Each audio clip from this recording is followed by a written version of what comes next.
Don-O-Mite! So Dynamite. This is awesome!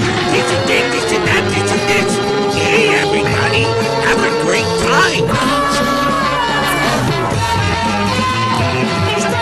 I'm not one of these f***ing goof podcasters out there. I am Don Tony, Wednesday night, Don-O-Mite!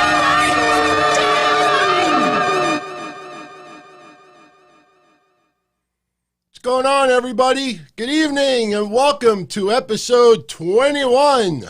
Wednesday night, Don-O-Mite. I am Don Tony here as always. Much love to everybody tuning in, whether you're live or you're on the download. Wow, what a great night for pro wrestling. NXT, excellent. Maybe some matches were a little bit too long, but AEW, I got to tell you, I don't know if it's because the show's just ended less than 10 minutes ago, but I thought this episode of AEW might be the best one yet. My favorite one so far. From beginning to end, it really was smooth. You didn't have too much garbage. I like some little tweaking that they're doing, and we'll talk about that. We'll talk about NXT. Well, tonight, Nyla Rose, congratulations, is the new AEW women's champion. Decent match. Had a little bit of flubs here and there. Britt Baker getting better and better and more relaxed on the mic. I know a lot of people are giving her lots of props online, and she definitely deserves it. But the most important thing about Britt Baker is, does it translate in the ring? Now with her being this heel, not only, look, I've said this many times over the years. A lot of wrestlers who are not that good in the ring, it's easier to be a heel because you can be slow. Some people call it methodical. So by being in the ring and the choke and a punch and look at MJF's match tonight against Jungle Boy. I mean, and it was an excellent match. MJF did exactly what he needed to do. What's up, Zachary Turner? Thank you, my friend. But MJF doesn't need to do flippy. It's all psychology. He taunts the crowd. He gets under your skin. Didn't really get under the skin of Brandi too much. Brandi doing her David Otunga impersonation. Old school David Otunga. Any longtime listener or viewer knows why I'm saying that. We'll get into that later. Shout out to the 90s guy from Australia. I will definitely PM you on Twitter. And for everybody out there, I have opened up my DMs on Twitter to everybody. Now, if I'm not following you, I know that I have to approve it, to read it, and that list got so big so fast. So tomorrow, I'm going to spend about an hour or two getting back to everybody's feedback over the last couple of days. And I always say to everybody out there, I am probably the easiest person to approach. You have any opinions, suggestions, criticism of what I do, approach me. I don't bite. I don't snap. I have thick skin. If I could criticize, I better be able to take it. By the way, check out the Thunder Rosa NWA shirt. I let everybody know last week that I got it, and I wrote this online. Maybe just as cool as the Thunder Rosa t-shirt is this cool shipping package that it came in. Now, I had to block out some of the information so you wouldn't have my address or hers or where it came from, but I like it. I like it. And, I said this once before, it blows me away that some people out there think that it's goofy that podcasters wear shirts of wrestling promotions or wrestlers. I wear things that I'm a fan of. If I wear NWA, if I wear AEW, I'm a fan of it. I'm not trying to land a job. I mean, if opportunities come along and it doesn't interfere with my personal life and my real work, hey, I would consider anything. But, we show support. We show love, for the people out there. And not only that, she makes a little money off of this stuff. So, you support some of your favorites out there. Buy a shirt, don't buy the bootlegs unless you're absolutely forced to. But next week, Melina versus Thunder Rosa on NWA Power. which is going to be something interesting to check out. 90s guy, you know what? PM me on Twitter, and I will give you the link to our Pro Wrestling Tees store, and the next shirt is on me. So PM me. Now, look, he is a big supporter. He sent me a couple of bucks to, cover some of the equipment and stuff that I do. So the least I could do is give him a shirt back, right? We got a great show tonight.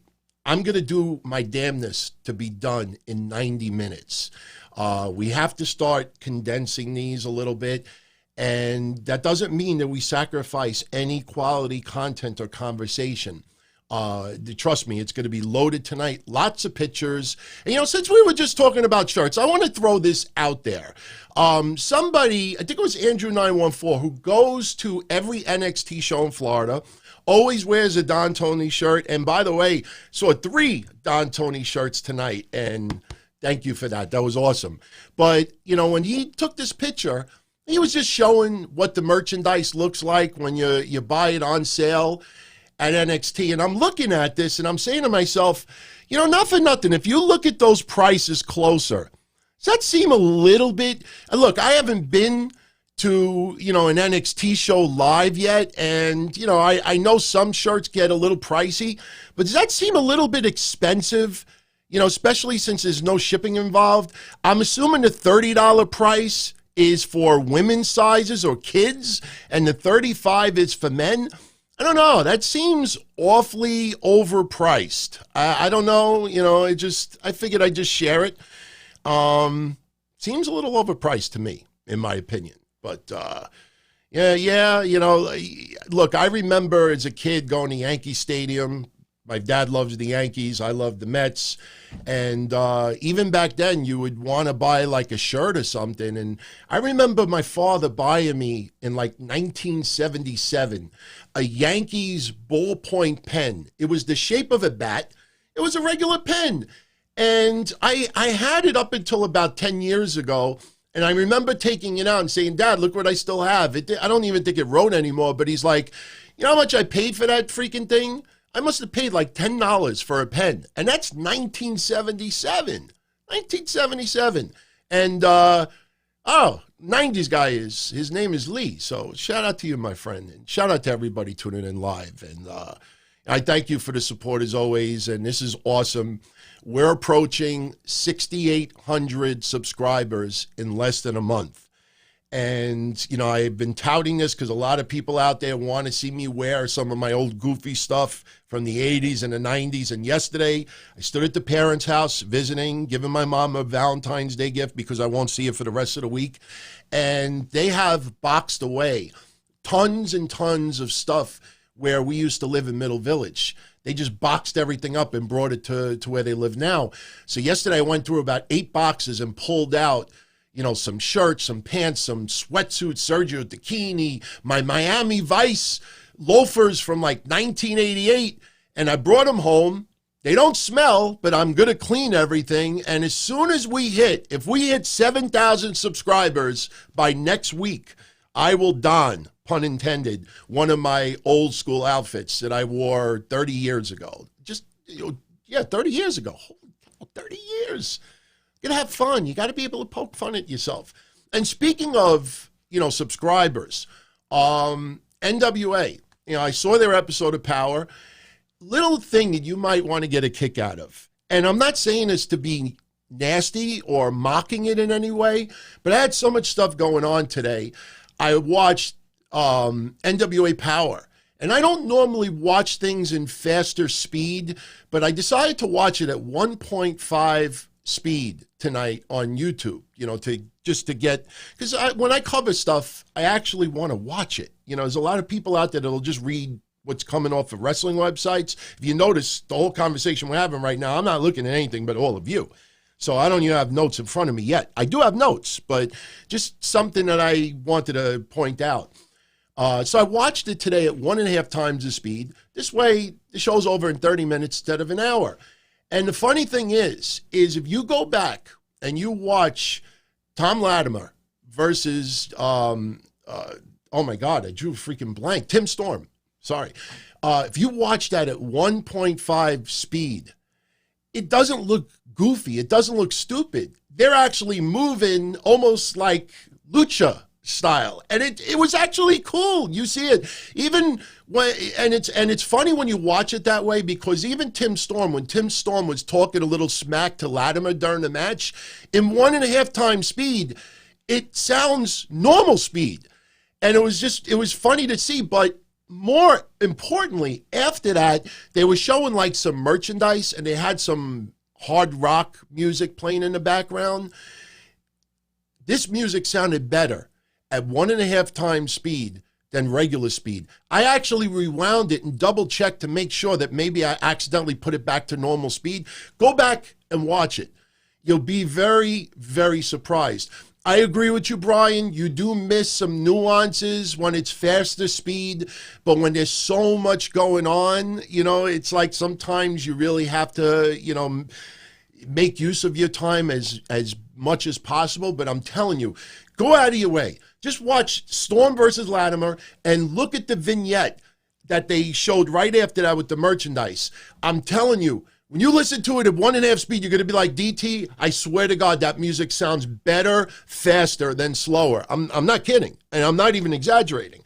And by the way, on NWA Power's episode for this week, they have in the comments section that if they get 10,000 likes, that they were going to reveal the location and the date of the Crockett Cup.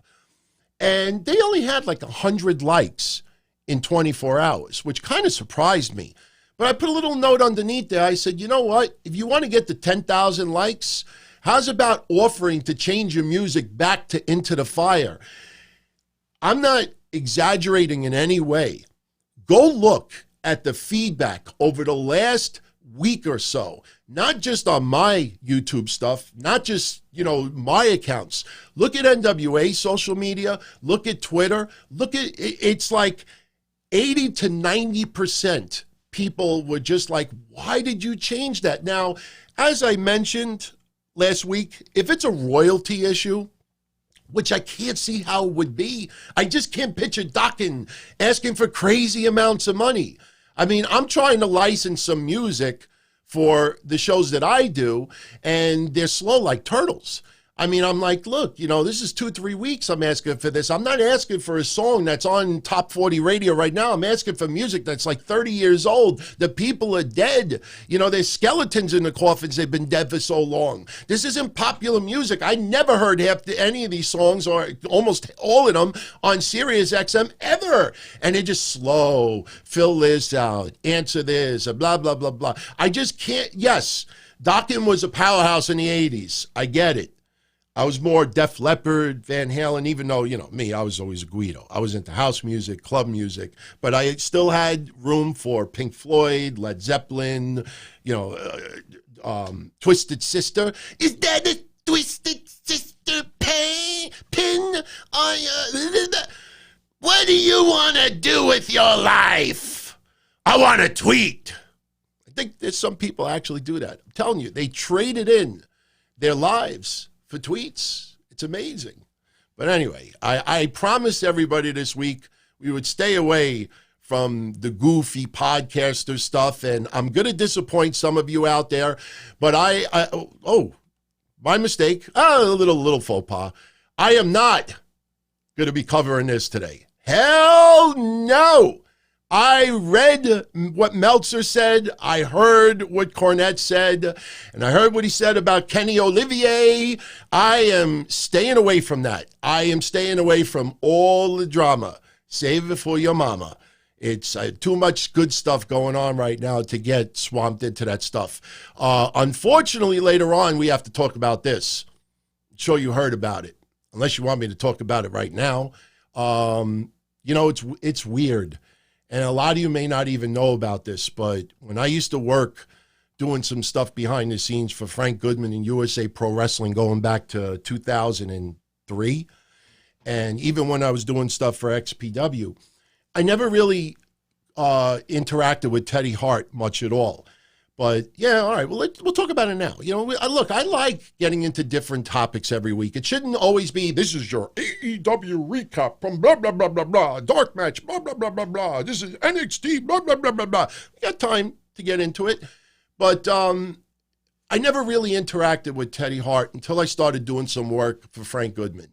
Some of the responsibilities was, booking flights, picking some people up in the airport, trying to collect some money from ticket sellers, going around with Mr. Big and some others. And it was great stuff. And there was a couple of times where Teddy Hart no-showed. And some of the excuses that he gave were lies. And you got to understand some. Look, I give Teddy Hart a little bit of leeway now because back then, you're young and, sometimes you anticipate and you book stuff and, you can't fulfill it and this and that. But there was a lot of excuses. And for some reason, it became like, a lot of people made it like it became a life of its own. Just like a lot of you out there think that me and Jason Salamonster absolutely despise each other, that we hate each other. And I know where it started, but I'm not going to bring it up now. But when I saw Jason at Lucky 13 WrestleMania weekend, we were looking at each other like, why do we dislike each other again? It was funny because people just make it. And I've said this since 1997. A lot of people out there. Back then it was hotlines. Now it's social media. A lot of people out there love the real life friction. They love when people really go out with each other personally because the personal BS that goes on in the real world is more entertaining than the storylines they see on TV. I've been saying this for over 20 years. But even with the Teddy Hart stuff, it got a life of its own. And, I realize now people were baiting me to, really lay it into them. And, I would put like so-and-so facing Teddy Hart and I'd just put a lump of horse dung on screen. I never realized how much it upset him. He did an interview, I think it was with Sports Illustrated several years ago. And I didn't even know that this had gone on. But during the interview, apparently he talked about me and name dropped me and said that, this guy's, is always on my crap and this and that. And I felt terrible after that. I was like, he's not that bad. And it just like, I felt really bad. And I just really started taking a step back. You get older, you mature a little bit. I'm not into this washwoman stuff. I saw what went on today with Cornette and David Bixenspan, or I always said Spick and Span, because he's just always with dirt. And I see they went at it today, and you see all these podcasters acting like washwomen, like the National Enquirer. They talk about how they don't want to get into that stuff, and they think it's stupid that these people are having wars, but yet they're talking about it. And I'm not talking about it now. I'm just bringing up a point.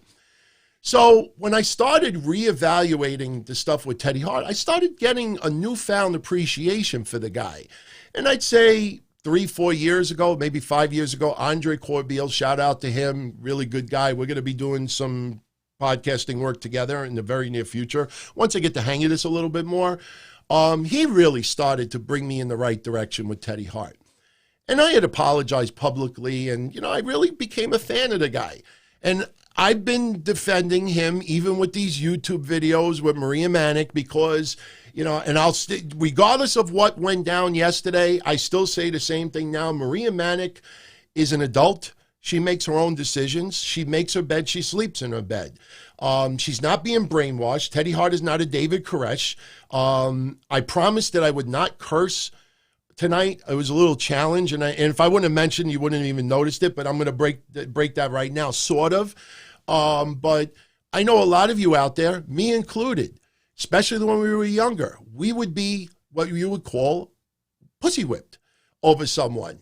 And that person would control you. And I had a girl that I was whipped over, and, she controlled me. This is many, many years ago. And, you have that charisma about yourself.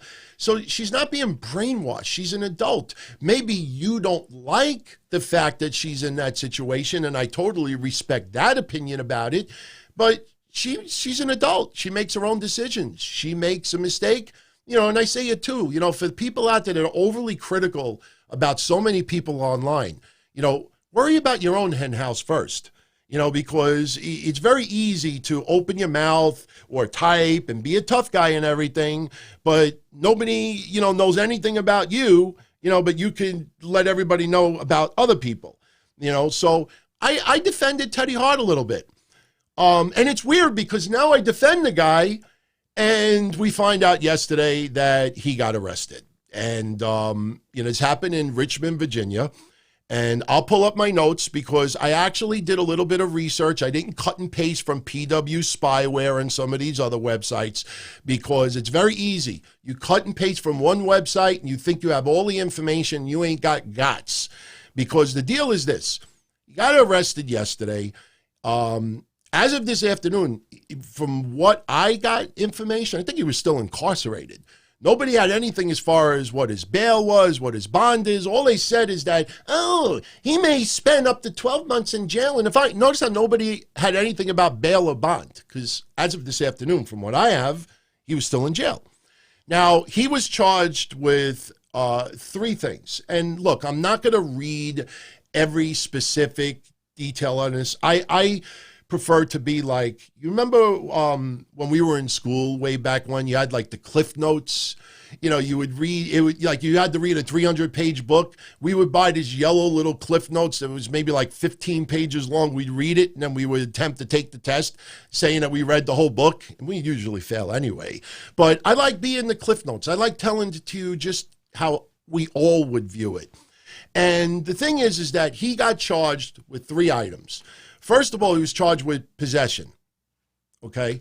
Second thing is he was charged with a person knowingly or intentionally possessing a controlled substance with the intention of distribution. Now, there are different levels of felonies and misdemeanors.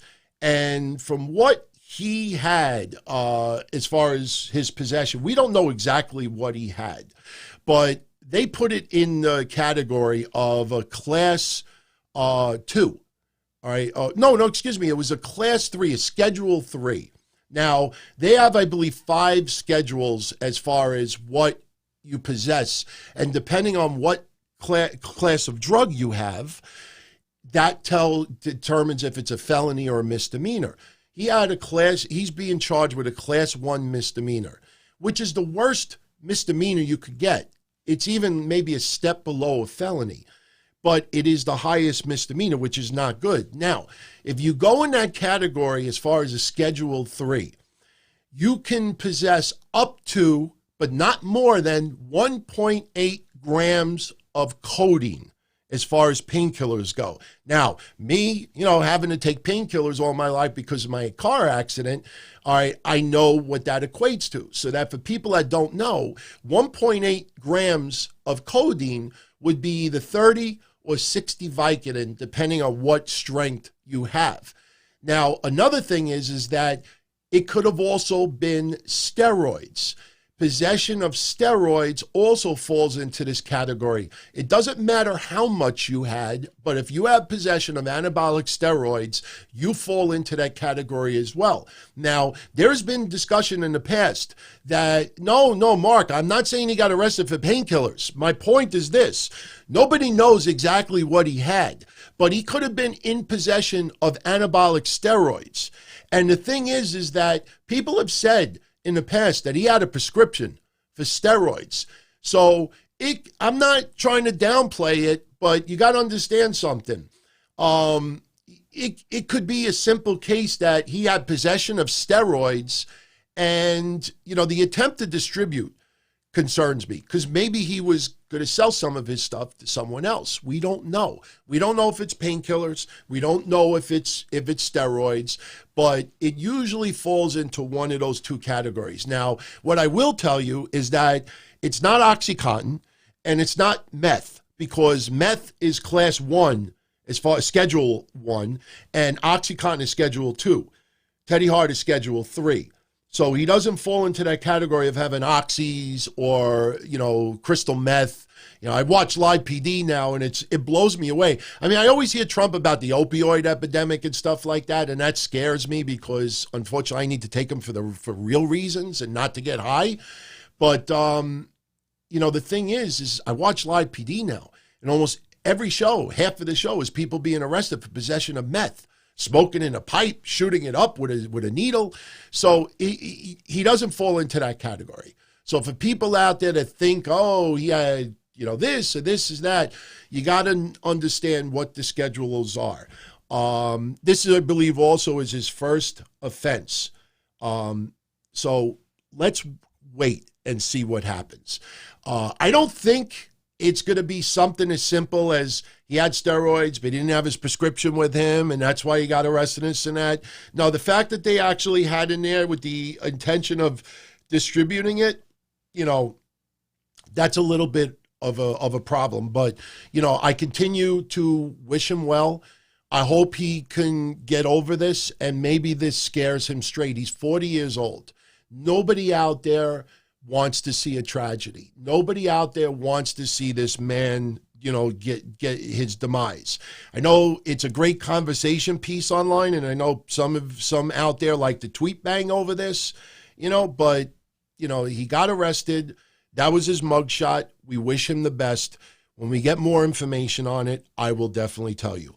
But right now, there's a lot of people speculating and assuming things that just aren't true. That's really the best way I could put it.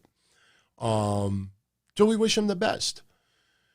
So anyway, let's get on more lighthearted stuff. I know I'm jumping back and forth a little bit, but originally I wanted to open up with this instead of Teddy Hart, but we sort of backed into that conversation. But I don't know if you all out there are aware of this, and if you watched Impact Wrestling yesterday, you may not be aware of it, because Impact Wrestling sometimes does things ass backwards. You would think that they would wait a week to do what they did. Now, I understand because they have TV tapings and things are so far in advance that, scheduling is sometimes impossible. My answer to that is too bad. Too bad. They're still showing stuff from Mexico.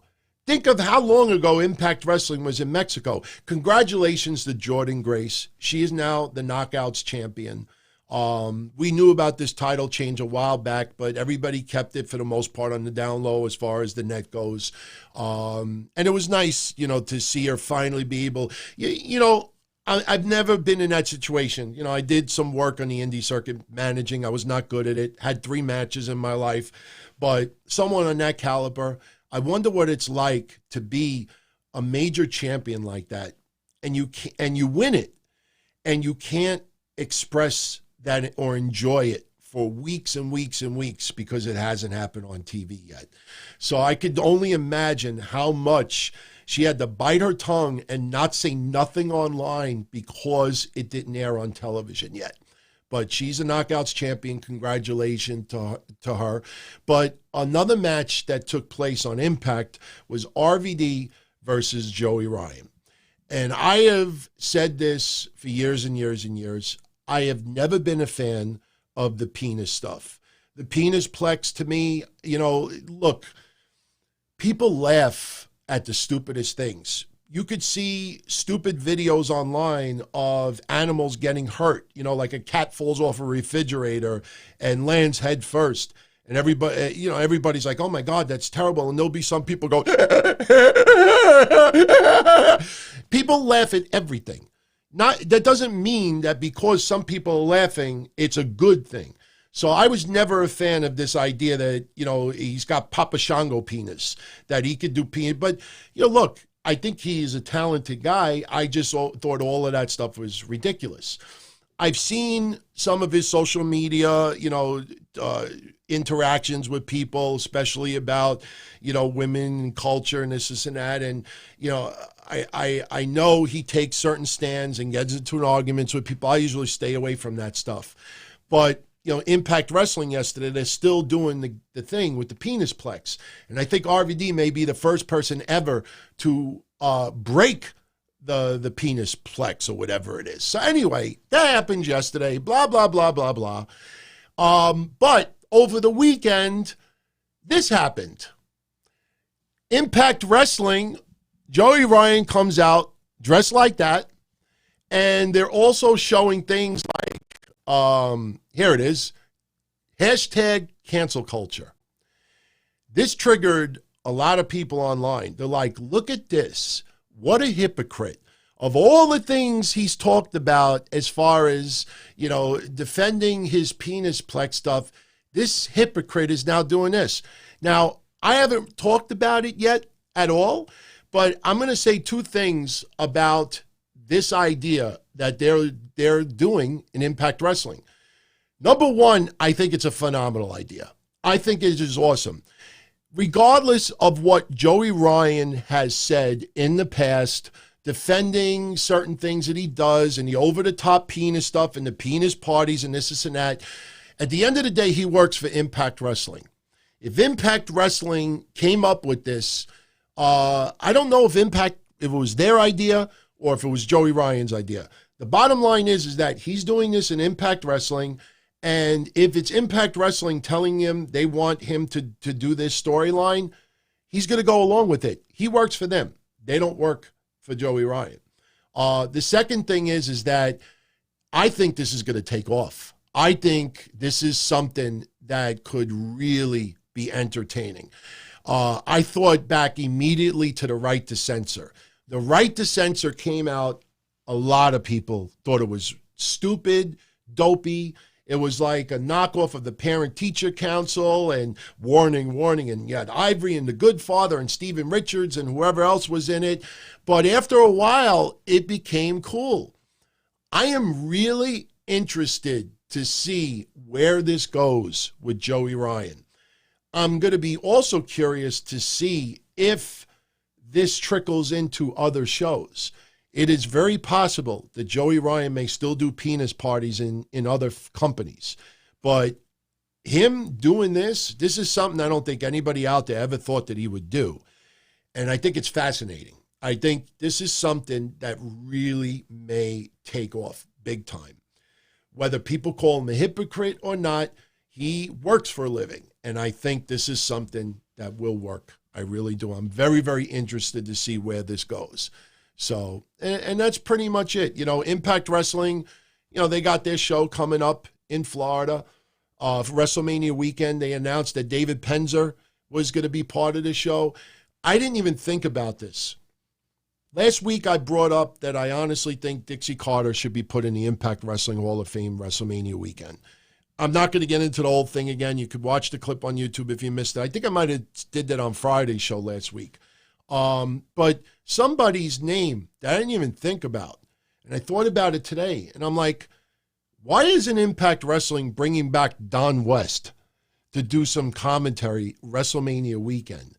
You know, just when I thought about that, I'm like, wait a minute, you know, I go back to the shop at home days with him, you know, with the packs and how he would scam people. I'll never forget it, man. Barry Bonds, everyone, Barry Bonds, Barry Bonds.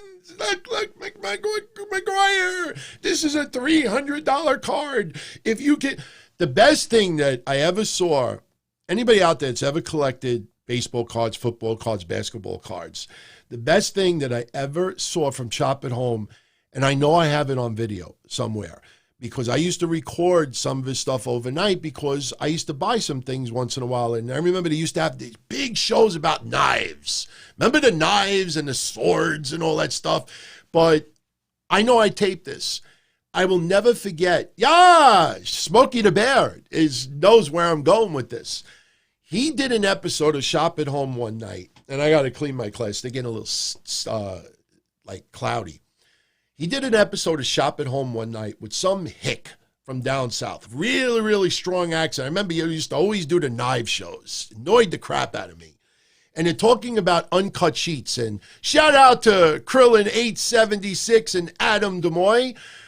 Joey Ryan versus Deli Man. You know, I should have taken Deli Man to another level. But, you know, I never did. You know, I was in crazy pain at that time. My pain was 1,000 times more at the time. Plus, I was very heavy. If you go back and you look at that one segment on YouTube of yours truly, Deli Man with Vinny DeGuido, when I hit him over the head with the Italian bread and I tried to do the mandible claw with the gizzards, just look at my girth. You know, I was not healthy at the time. I could not move around, and I was in crazy pain. I'm still in pain, but, you know, losing a lot of weight alleviates the pain in the joints. So anyway, back in the day, you got Don West with some hick down south, and they're talking about uncut sheets. And I don't remember what year the baseball cards were, but they were selling uncut sheets. Now, for anybody out there, even if you collect WWE cards, you know that you could get them graded. PSA 10, which is perfect, perfectly centered, this and that, PSA 9, 8, 7, whatever it is. So he's got these uncut sheets. And just think about what would happen if they did this in 2020. Don West would be in jail. I mean, would be in jail for fraud. You know, or, well, maybe if he didn't do this, but what he was telling people to do was fraud. He actually told people, and, you know, bravo to everybody in the chat that remembers this, because I know I wasn't the only one, just watching this. Sterling, don't try to spread that around. There's not going to be changes to video, period. You know, it's just the way it is. You know, I don't mind, people commented about stuff like that, but please, we got to get away from that topic and focus on the future. So, but anyway, getting back to Don West, finally. I remember one night they have the uncut sheets and they're showing them on TV. 660 cards, uncut sheet, beautiful. And you think, wow, I could buy this, put it in a frame. Don West is actually telling the people watching that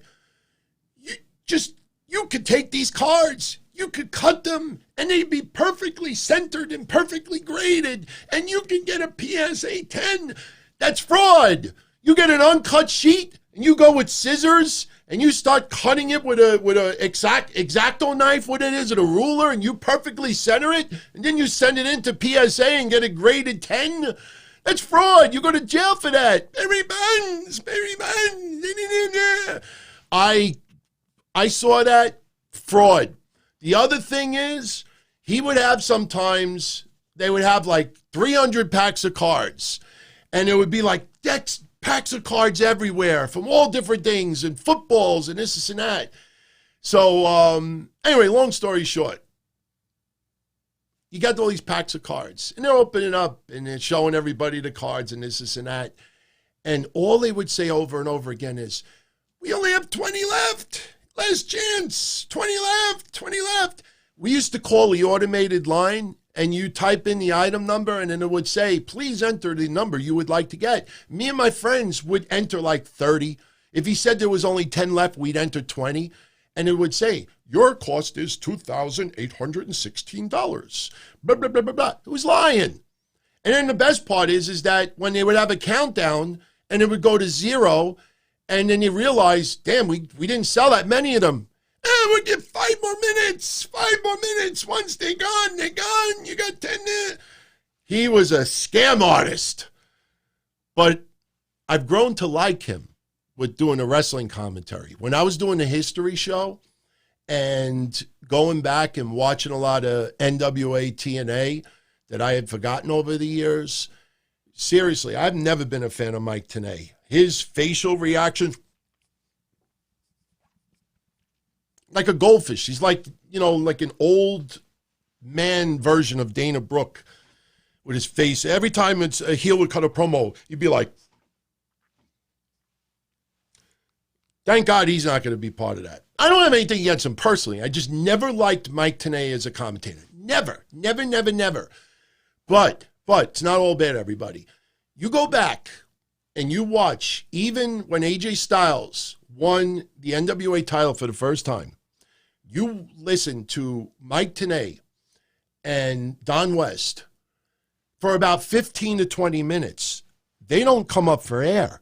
When I used to try to splice commercials in between some commentary, I couldn't find any area. They just nonstop from beginning to end doing that. And I go back and I'm serious. If anybody out there goes and looks, you'll have a newfound appreciation for Mike Tenay and Don West as a team. They really, it wasn't the greatest pairing of all time, but Don West, they should bring him to Florida if he's able to make it, seriously. So I just figured I'd throw that out there, But anyway, AEW. Let's talk about them. Ratings last week. I don't have it in front of me, but I know I said NXT was going to get 767,000 viewers. I think it was off by like 3,000. I even said last week, I thought I was undercutting AEW's rating because the Cody segment was so strong. And, you know, I did say AEW would win, and I thought that they were going to do a good rating, and they kicked ass last week in the ratings. This week, I liked AEW's episode a hell of a lot more than I liked last week's episode.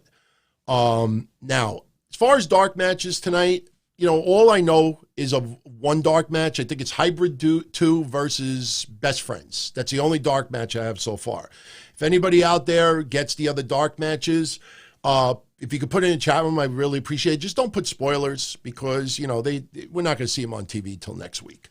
And by the way, for those who are asking, I will definitely, without a doubt, talk a little bit about Cody and Brandi on Observer and Brian Alvarez, because I had a conversation with Mish yesterday on Breakfast Soup about this.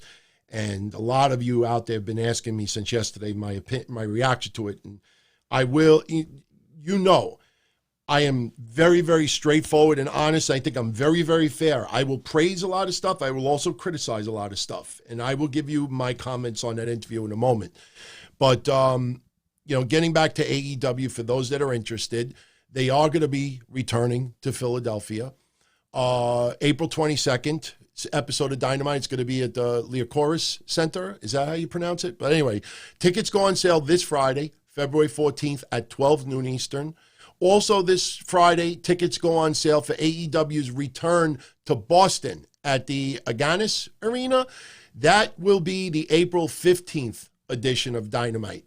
Now, you might have saw tonight on AEW Dynamite that they have a special shirt in their T-shirt store that says "I love AEW," almost like the old "I love New York" shirts that we used to have in the 70s. They were most popular then. But anyway, anybody that buys that shirt, I think 20% of the I don't know if it's 20% of the overall proceeds or the overall profits. You got to pay attention because there is a big difference with that. But 20% of something is going to go to the American Heart Association, which is generous no matter what. Also, for anybody out there between February 7th and February 14th, because February 14th is still 2 days away, that if you donate, I think it's $50 or more to the American Heart Association, you could actually get, I believe, free tickets to AEW Dynamite. So on February 19th. So go to AEW's website. You'll get all the details there. And, you know, it's very generous. Now, a few of you are asking me about profits and proceeds. You got to understand like this, okay? Let's say an AEW shirt is $20.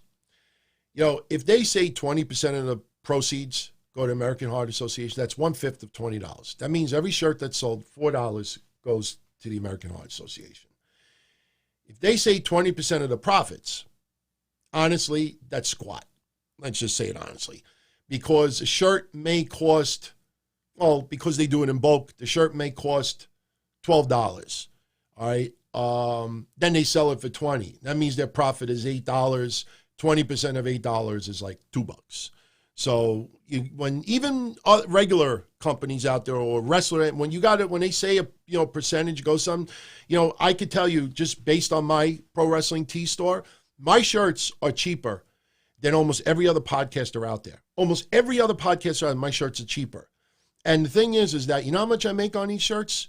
Between $1 and $2. That's it. Usually $1.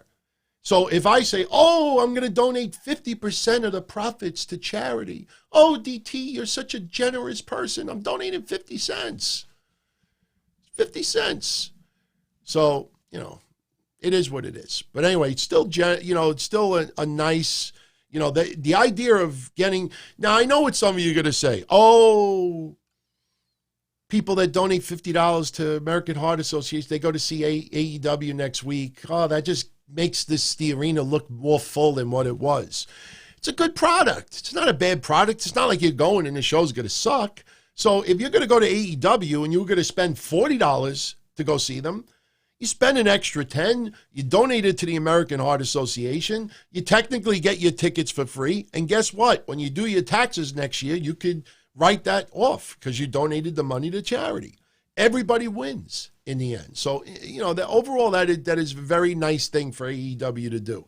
Now, my thoughts on Brandi Rhodes talking to Brian Alvarez and Cody talking to Observer.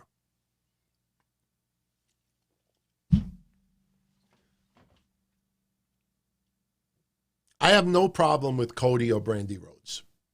I think in the real world, I think they're probably some of the nicest people around. Not people who are just looking for AEW hand jobs. A lot of people who have interacted with them have said really, really nice things about them. I have people that I mingle with on social media who have met both of them in person and said that they were really, really nice. They weren't, acting starstruck. They're nice people. Now, I've said this before. In the wrestling business and business as a whole, people are not always going to be 100% honest. This is the wrestling business. People lie. People exaggerate. Just because people work hard doesn't mean all of a sudden that they could pass a lie detector test and you never ever lie to all of you out there. And I totally understand why some people will lie and sugarcoat this and that. Now, I'm not calling Brandi Rhodes or Cody a liar, but the idea that there are people out there who think that they could never lie, they would never lie to their fans. I hate to break it to you. Everybody lies to a certain extent in business.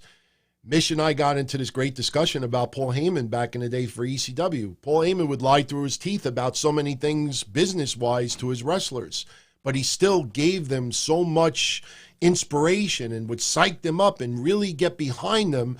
And people, in the end, they might have lost money working for Paul Heyman, but their careers ended up going a lot further than if they never worked for Paul Heyman. Not every lie is malicious. So I don't think if somebody lies that works for AEW, WWE, or any other promotion, it's not always for malicious reasons. All right, but this is one of the reasons why I don't do interviews. And this is one of the reasons why, and I've said this before, I have nothing in personal against Chris Van Vliet. To me, he's like the male Alicia Tout. And in every entertainment world, you need Alicia Touts and you need Chris Van Vliet's. And what I'm saying right now is not a knock on either one of them. What I'm saying is that they don't want to get involved in controversy. They don't want to do gotcha questions. They want whoever they interview to feel extremely comfortable and will come back for a second interview. Me, I could never do interviews for the simple reason that if I ask a question, and I always use the cash flow positive thing that Dixie Carter got away with, I think with Sports Illustrated or Forbes years back. I mean, if you're going to ask the question and you get a very vague answer or an answer that is really not answering your question, asking a follow-up question is in order. Now, that person may dodge your follow-up question and then you move on.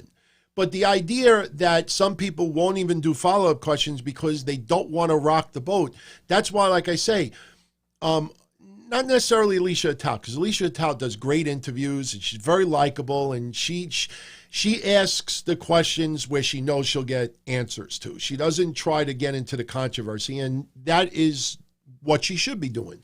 Chris Van Vliet, same thing. So many interviews that people, did you see this? Did you see this? And I watch them and I'm like, why isn't this? Why isn't this? Why isn't this follow-up? And it happened again with Brian Alvarez. Now, yes, I know Brian Alvarez, Dave Meltzer, big supporters of AEW. I've been a subscriber to Meltzer's newsletter for many, many years. I'm one of those rare people that like Meltzer and Vince Russo. So I understand Dave Meltzer is a giant fan of Japanese wrestling.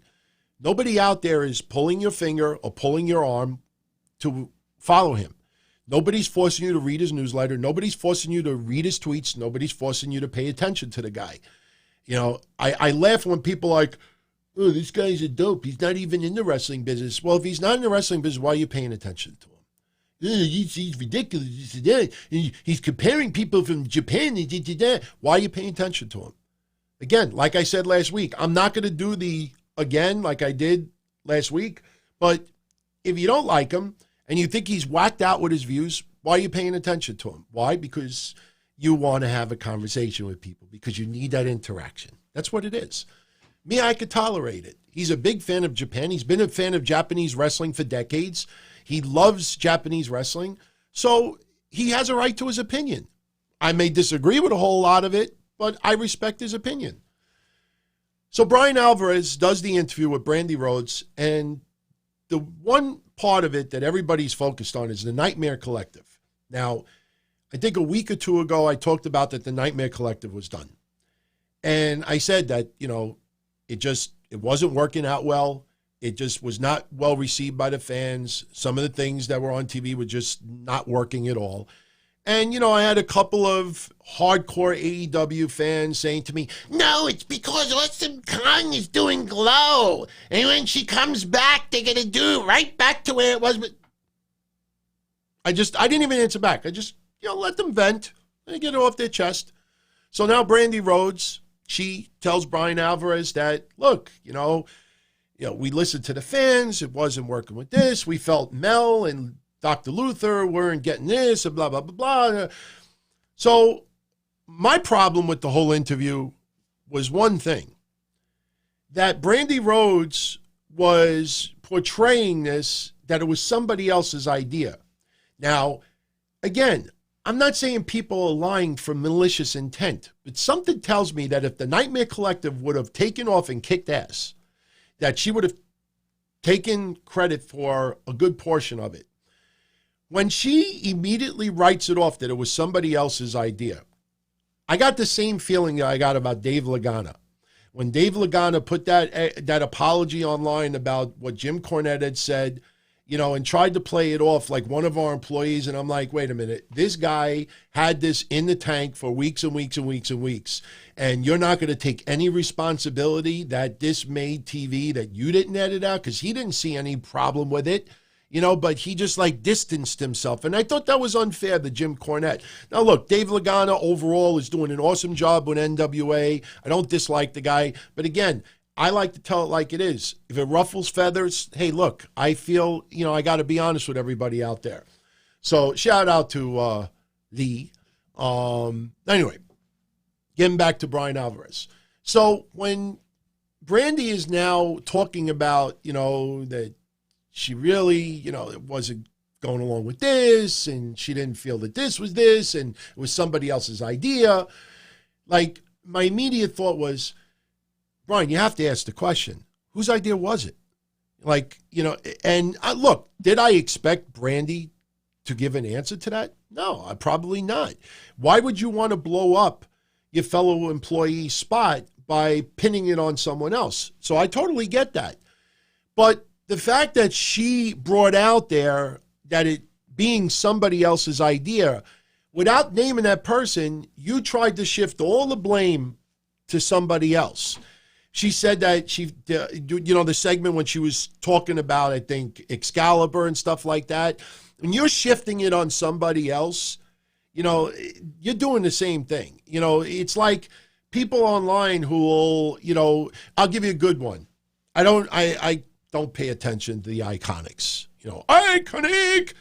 They weren't from Australia. I don't think they'd be in WWE TV. I don't remember which one was it, so maybe someone in the chat room could tell me her name. But she started putting online in the last 24 hours private messages, DMs, that she's getting from people, and she's blowing up their spots, like some really outrageous DMs that she's getting. Peyton Royce, okay? Peyton Royce. She's putting it out there. Now, if you're going to put it out there, but you're going to censor out the person's name, then all you're doing is trying to get attention to yourself. I saw some goof on Jason Solomonster's page where this goof is talking about, it's just a regular fan. Why? How ridiculous does it look when wrestling fans put AEW or NXT in their names on social media? How ridiculous. You're not in the business.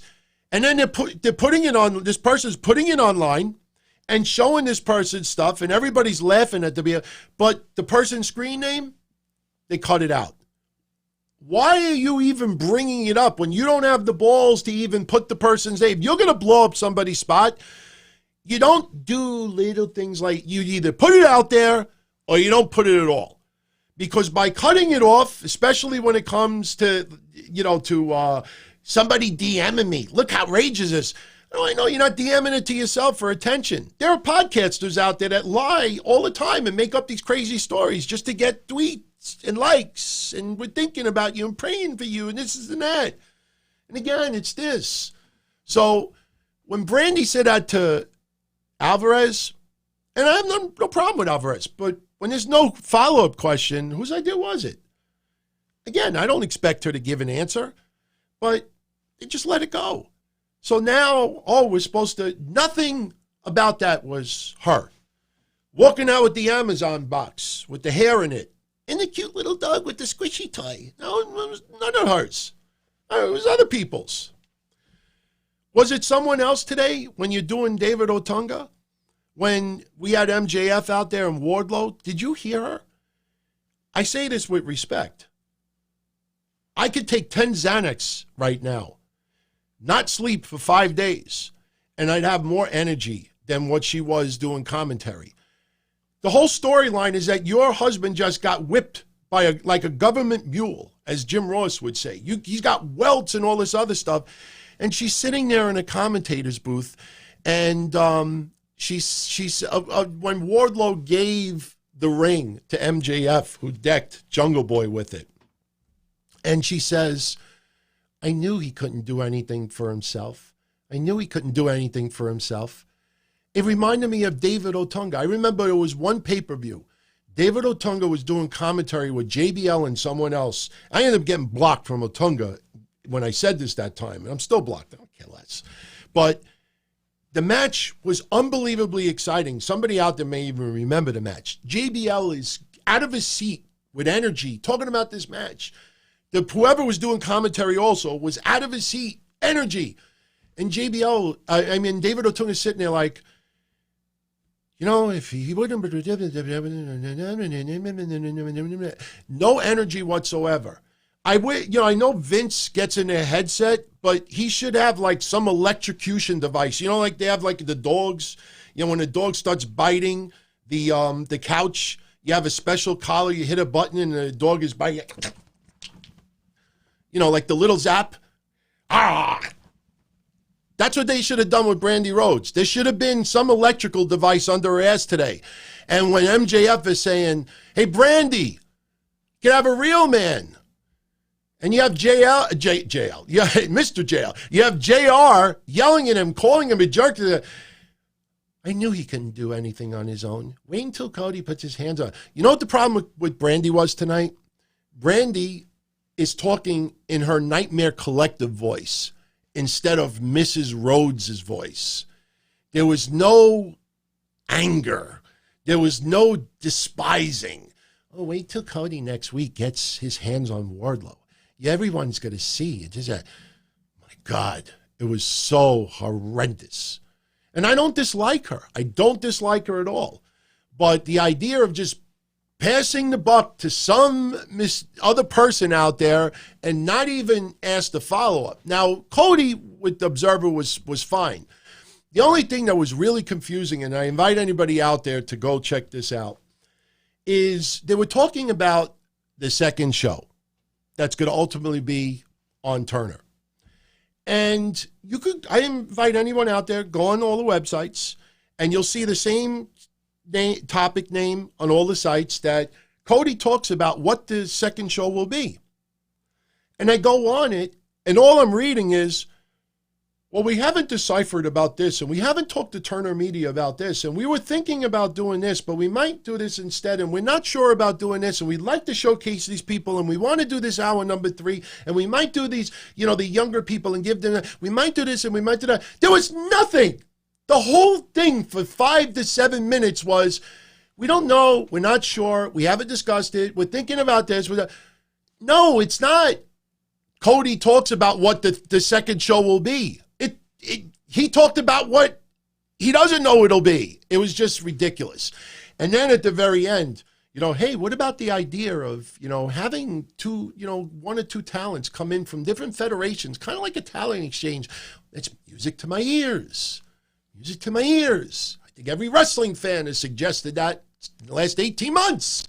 Music to my ears. And we kind of got that today. Jeff Cobb.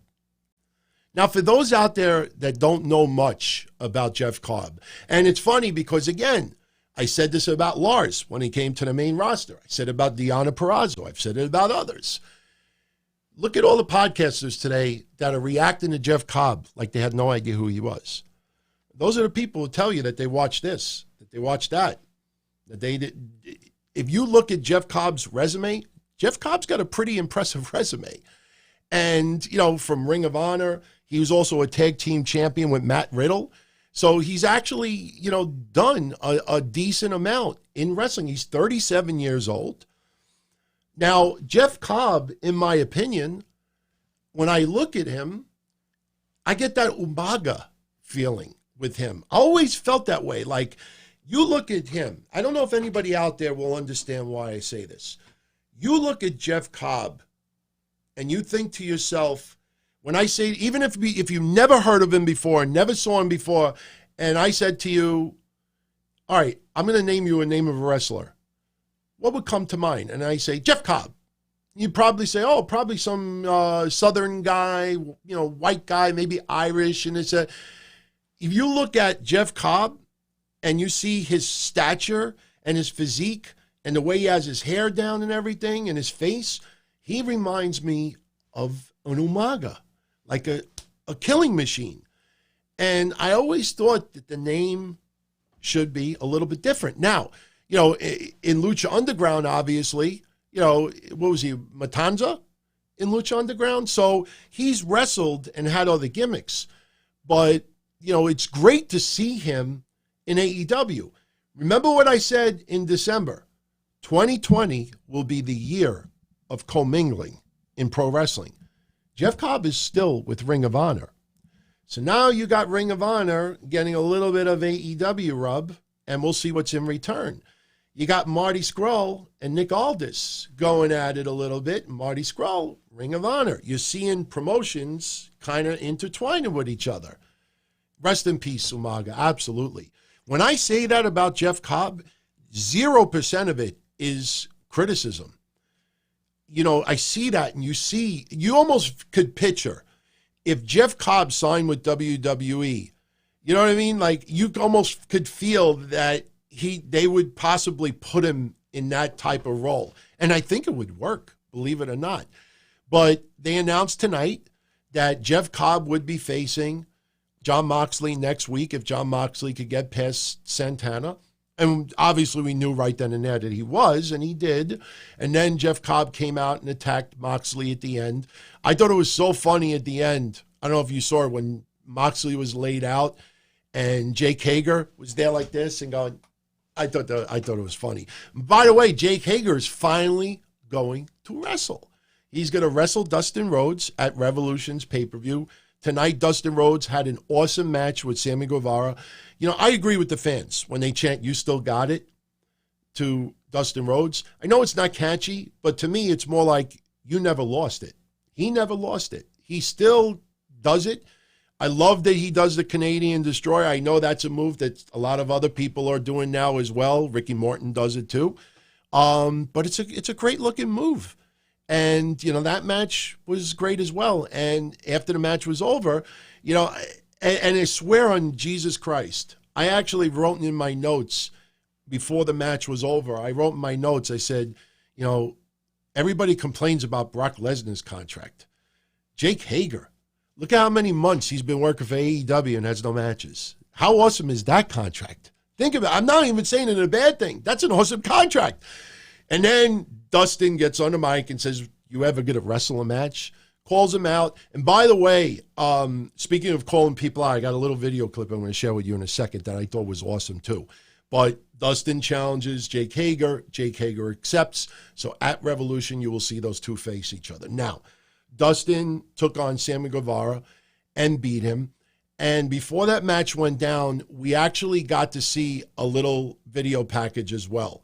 And I have it here, you know, credit to AEW. They have it playing on social media as well. But for anybody that did not see Dynamite today, we got this on the TV. And I thought this was, and I guarantee you, if anybody out there looks at this, I guarantee you that Darby Allin had to do multiple takes on this, because to toss things from that high and land it on the skateboard every time was pretty damn talented. Something tells me that he did multiple takes until he got this perfect. But he's calling out Sammy Guevara at the very end. I thought it was pretty entertaining. I get to drink a little water.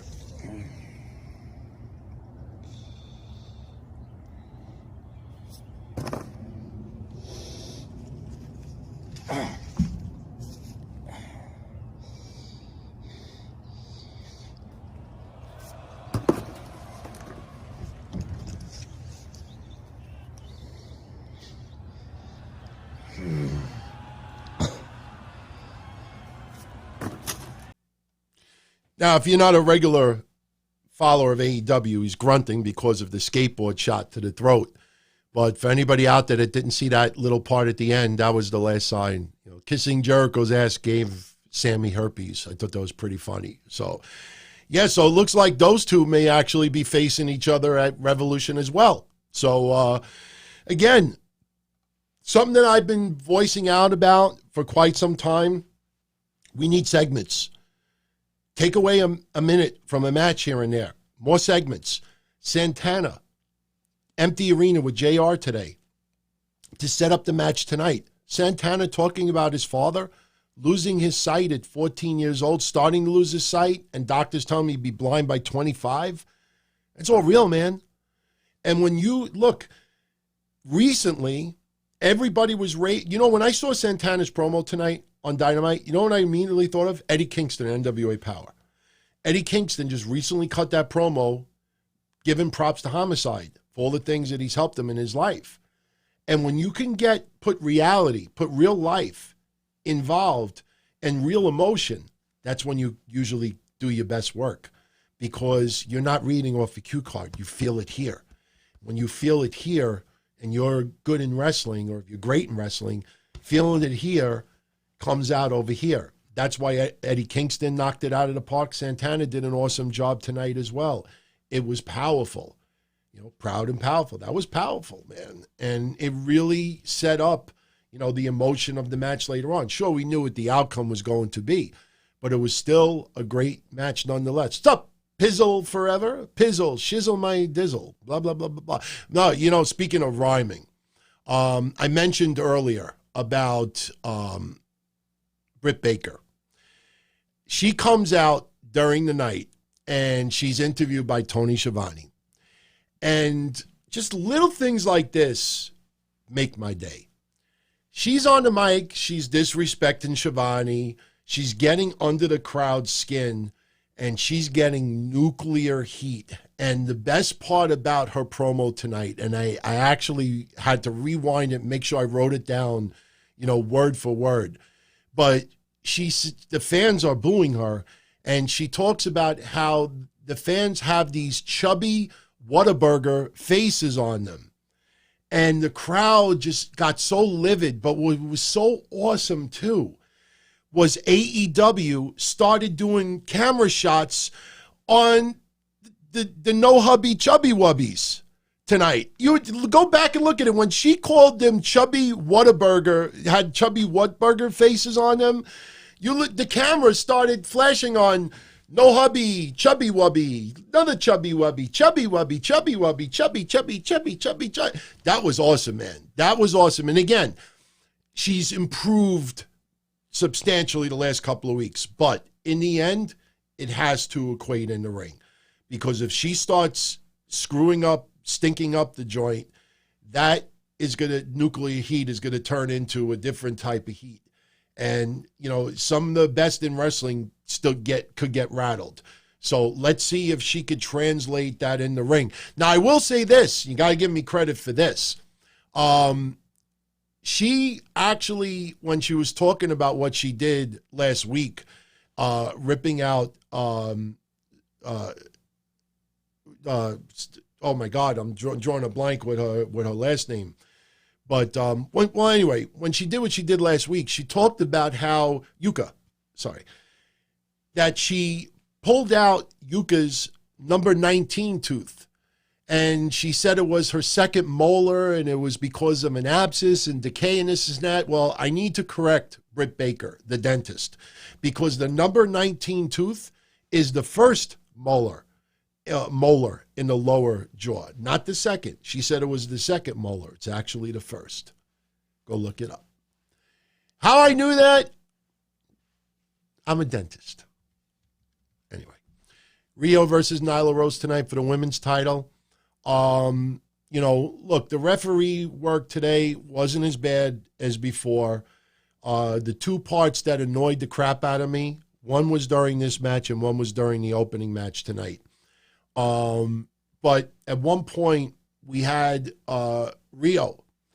She attempted a dive from the top rope onto Nyla Rose, who was outside the ring. And it was funny because when Nyla Rose caught her, even though Rio is small, that's pretty impressive to catch any type of weight like that from a top rope. Go back, the announcers, I don't know if they were paying attention. No excitement whatsoever, which was not my complaint. But after that, Nyla gets the upper hand. Nyla starts pulling out a table.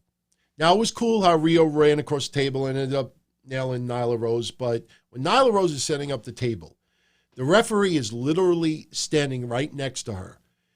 And instead of trying to stop her from pulling the table out and ordering her back in the ring, this goof is doing this. No! No! No! No! It's like a pet owner who's, won't discipline their animal. And I don't mean discipline as to use physical force, but, if a dog is tearing up your stuff and you just stand there going, no, no, no, no. Was George the animal ref? No, no. It was horrible. The other referee spot, and I might as well mention it now, the last minute of SCU versus Hangman Page and Kenny Omega. The last minute of that match, Kenny Omega and Hangman Page are double-teaming SCU. And they double-teamed so much that for a few moments, I forgot who was the legal man in the ring. Look at the referee during that entire minute.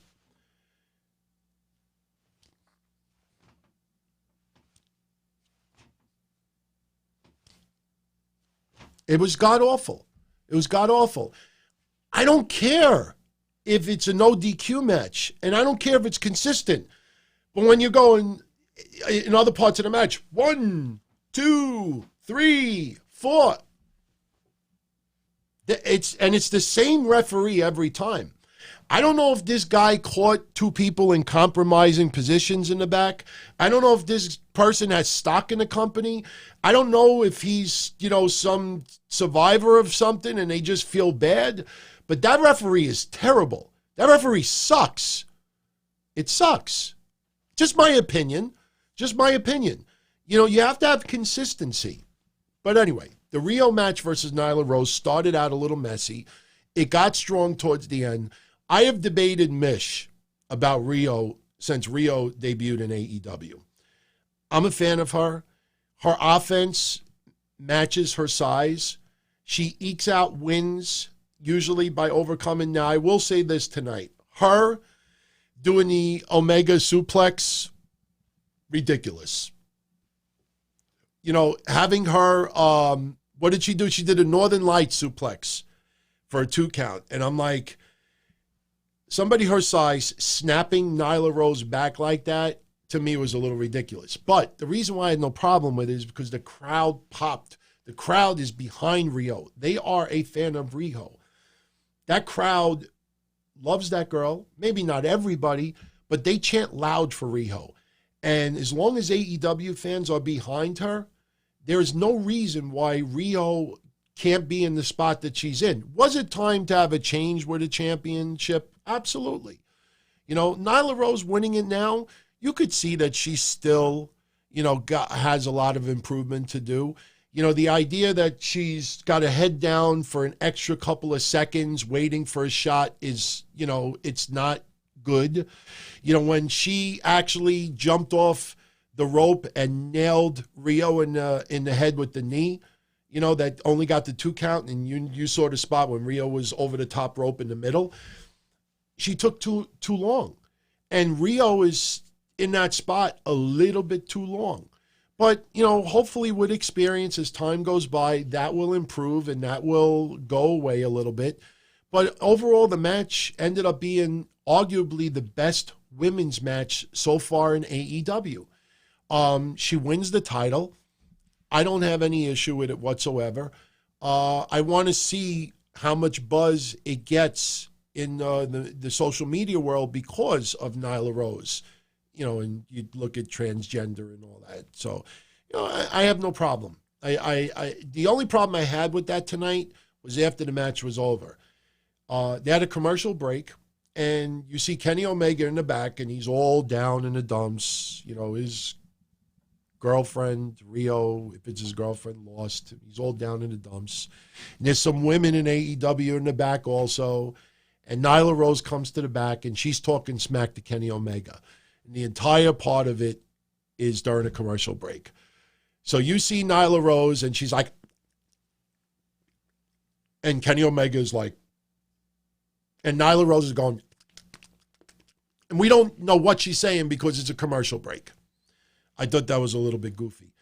Now, on the flip side, with NXT, when we had Lio Rush taking on Angel Garza for the number one contendership for the NXT Cruiserweight Championship, talk about a match that you should have had a split screen during a commercial break. When they went to commercial break, they did not do a split screen. I thought that was terrible also on NXT's part. But so getting back to AEW, we'll wrap this up because we're getting a little bit long on here and we need to finish this up soon. But, you have Nyla Rose as the new champion. Pac, once again, excellent promo calling out Kenny Omega. Now, next week we have Wardlow versus Cody in a cage.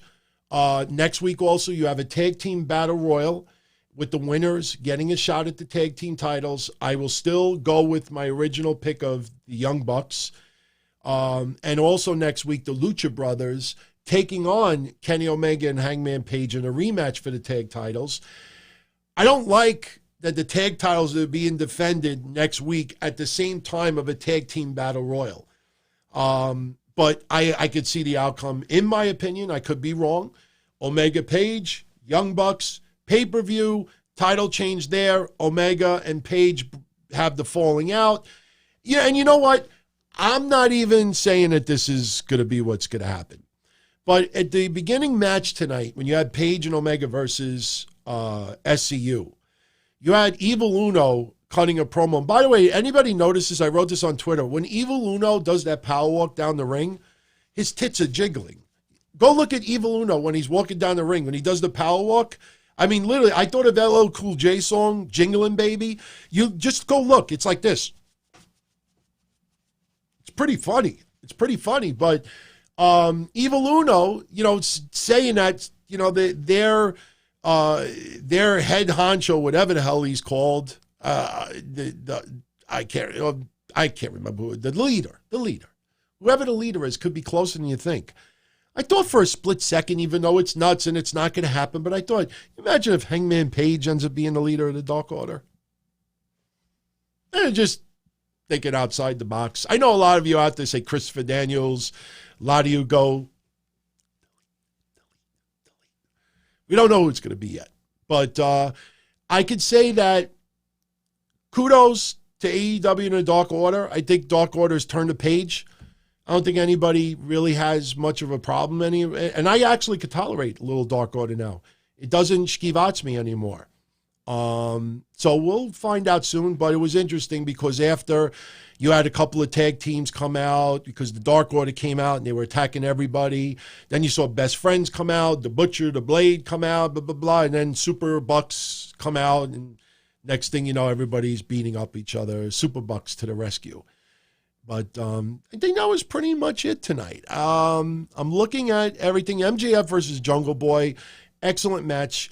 I feel really terrible. I didn't even know this. I don't watch the Oscars. I could care less about it, but Mish pointed it out to me yesterday on Breakfast Soup that when the Oscars were paying homage to everybody who died in 2019, they totally ignored Luke Perry.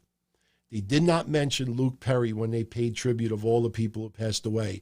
And I did do a little looking online tonight, and the Academy actually made a statement.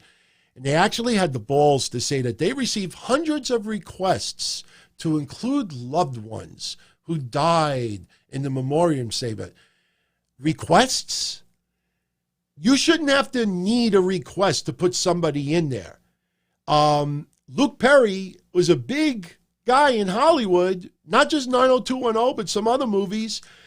They actually put a say, we received hundreds of requests, and unfortunately not everybody makes it. Oh my God. That was some of the most disrespectful. I said it yesterday. To me, I think they put in charge someone who never watched 90210, that really did not know anything about Luke Perry, and just totally did not include him. You know, you don't even include, what was it, Tim Conway died? You don't include him either. It's just, that's another reason why I don't watch the Oscars. They're terrible. But MJF versus Jungle Boy did what it needed to do. Jungle Boy impressed once again. Definitely going to be a star of tomorrow. I still laugh at some podcasters because he's a future world heavyweight champion. It's kind of stretching it, or maybe, you just want to be followed on, social media. Cruiserweight champion, yeah. Maybe secondary title, yeah. Jungle Boy is still new and fresh. You can't look at somebody that size and think all of a sudden, yeah, future world heavyweight champion.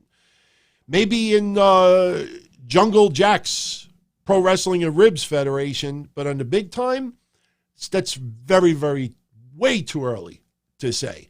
And I'm not knocking Jungle Jack Perry, which is what his name should be. But that match, excellent tonight.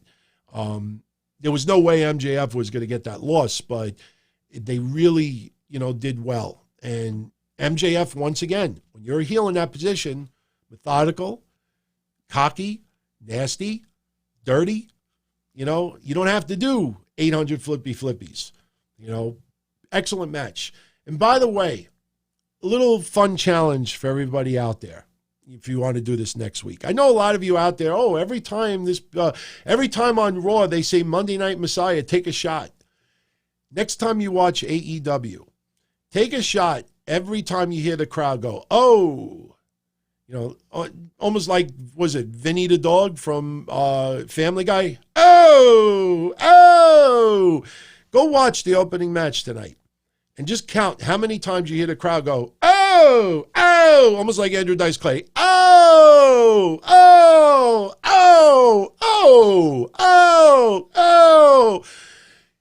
You must have heard that maybe 80 times tonight. Now, look, the crowd's doing it.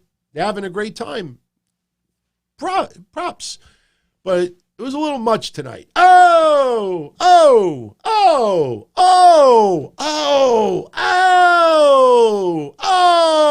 Am I annoying you yet? Oh.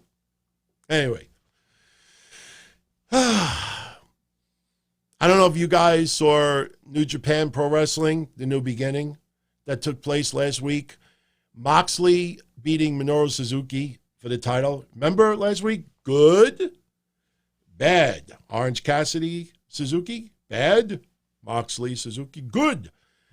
Two guys that just beat the shit out of each other. First time curse night. Beat the shit out of each other. Second time curse tonight. Then they immediately moving on to Zack Sabre Jr., who attacked Moxley after. So now they're going to have a little bit of a feud. Now, during that event, they announced that Wrestle Dynasty is going to be taking place Saturday, August 22nd at Madison Square Garden. No mention of Ring of Honor yet, but that is SummerSlam weekend. Now, SummerSlam is going to be in Boston. I don't know why people were making such a big deal, because Boston and Manhattan are quite a ways away. But they are going to be in MSG for that weekend. If anything, I don't know where NXT TakeOver is going down on that weekend, but it's going to be interesting. Now, I agree with everybody else out there that say it's not news, because it is not news, but you should know this already, that Jericho and Moxley if they work for New Japan, they can only work New Japan in Japan, and they can't take dates in the United States. That's been done on interview recaps last year. So for anybody out there that thinks that Moxley and Chris Jericho are going to be wrestling, unless there's some agreement made with AEW New Japan by August, as of right now, they're not going to be competing. But that's not news. That should be already understood by everybody. Some people are making news out of that. And if you already understood their deals and some of the interviews they've done, that you should already know that. Now, next week in Korakuen Hall, you have Manabu Nakanishi. He's going to be retiring. He's having his last ever match. He wrestled last week, and that was the last appearance that he was making in Osaka. But next week, it's actually going to be the main event. It's Nakanishi teaming up with Hiroshi Tenzan, Satoshi Kojima, and Yuji Nagata.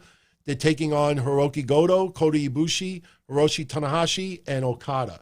So that, should be a really good match, and they're going to pay a nice tribute to him as well. 27 years that guy's been wrestling. It's amazing how fast these years are going by, seriously. It blows me away when I think back, especially with ECW, that I became a fan of ECW 27 years ago.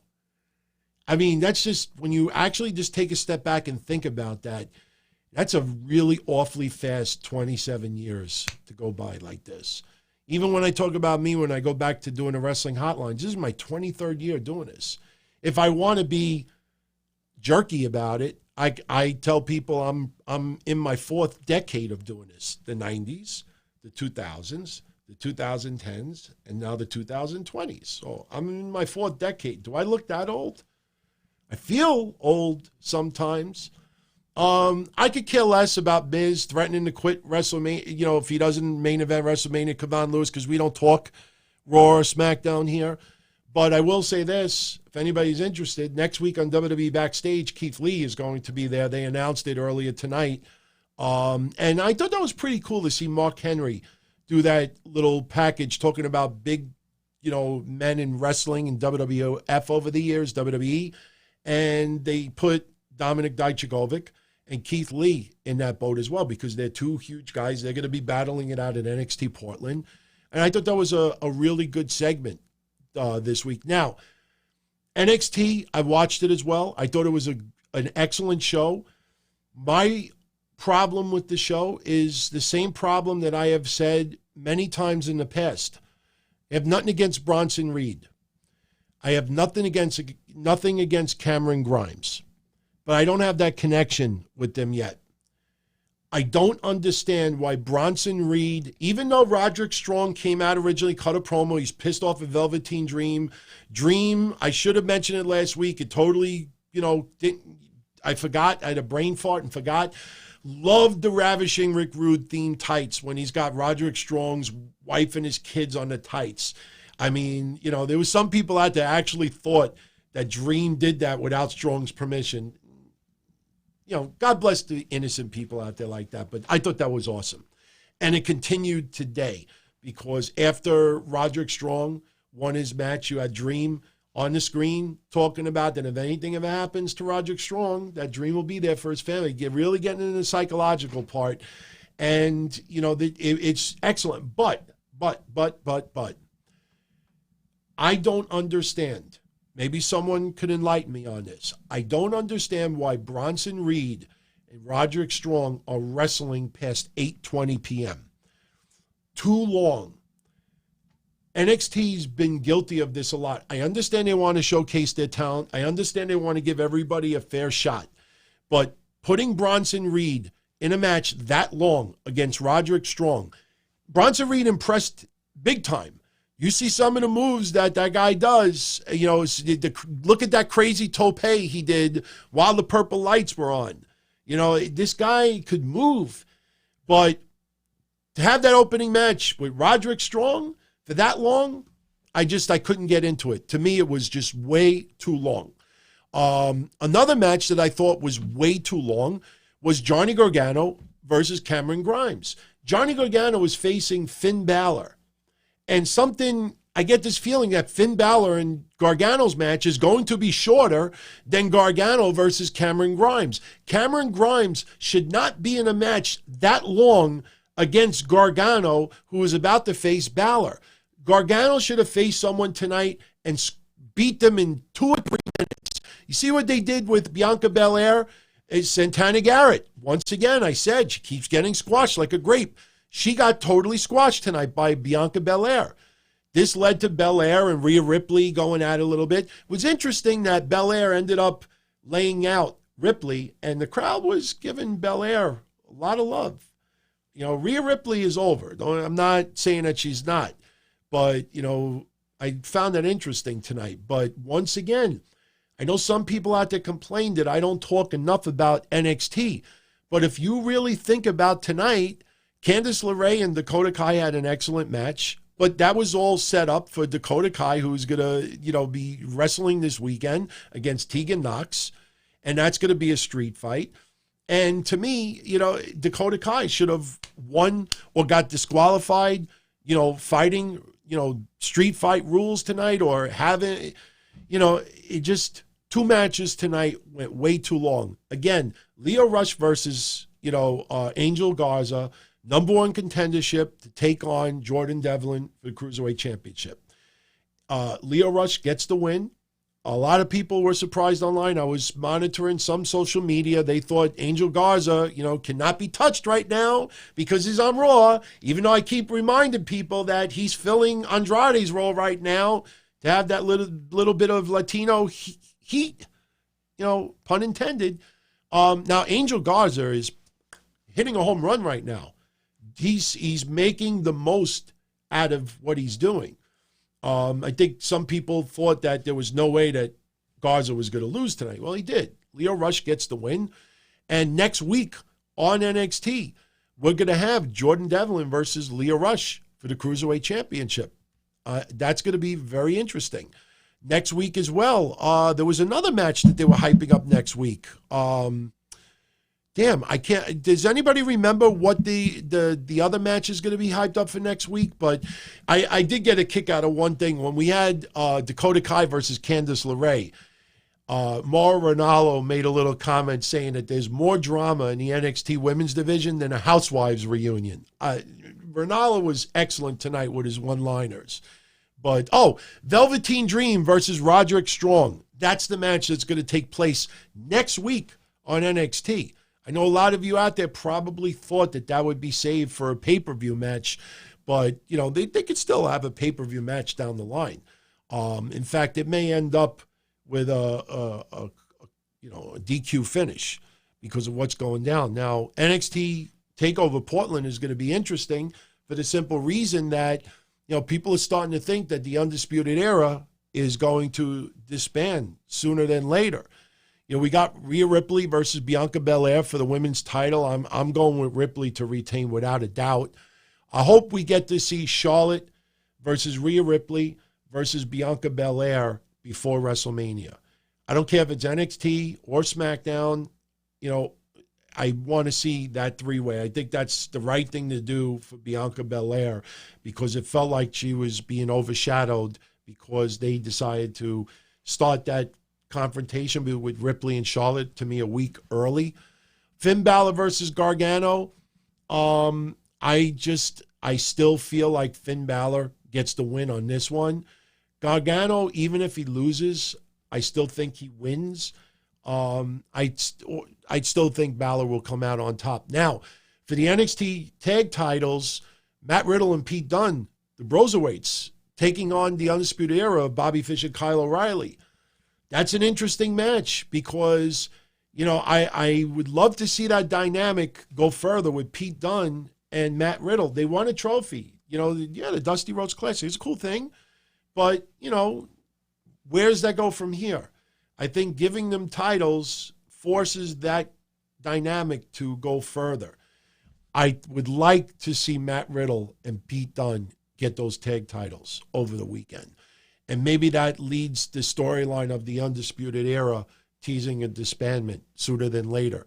Adam Cole defending the NXT Championship against Tommaso Ciampa. the very end of NXT tonight, because we had Kushida take on Adam Cole. It was a non-title match, and it was a very good match. Kushida doesn't get, as much of a pop as you would think here in the United States or, NXT in Orlando, but Kushida is obviously top-notch talent. But, he got near falls a couple of times, had the armbar on Adam Cole that it looked like he might be tapping out at some point, but Adam Cole does get the win at the end. When Tommaso Ciampa came out and they had the mic, pretty close to them, and you hear Adam Cole saying that I'm not scared of you, and Tommaso Ciampa says at Takeover Portland, I'm gonna get my life back, and he was pointing at the title. I think Adam Cole retains the belt. I think there's going to be some type of a BS finish where this feud continues a little bit further. I think Adam Cole retains. Dakota Kai versus Tegan Nox in a street fight.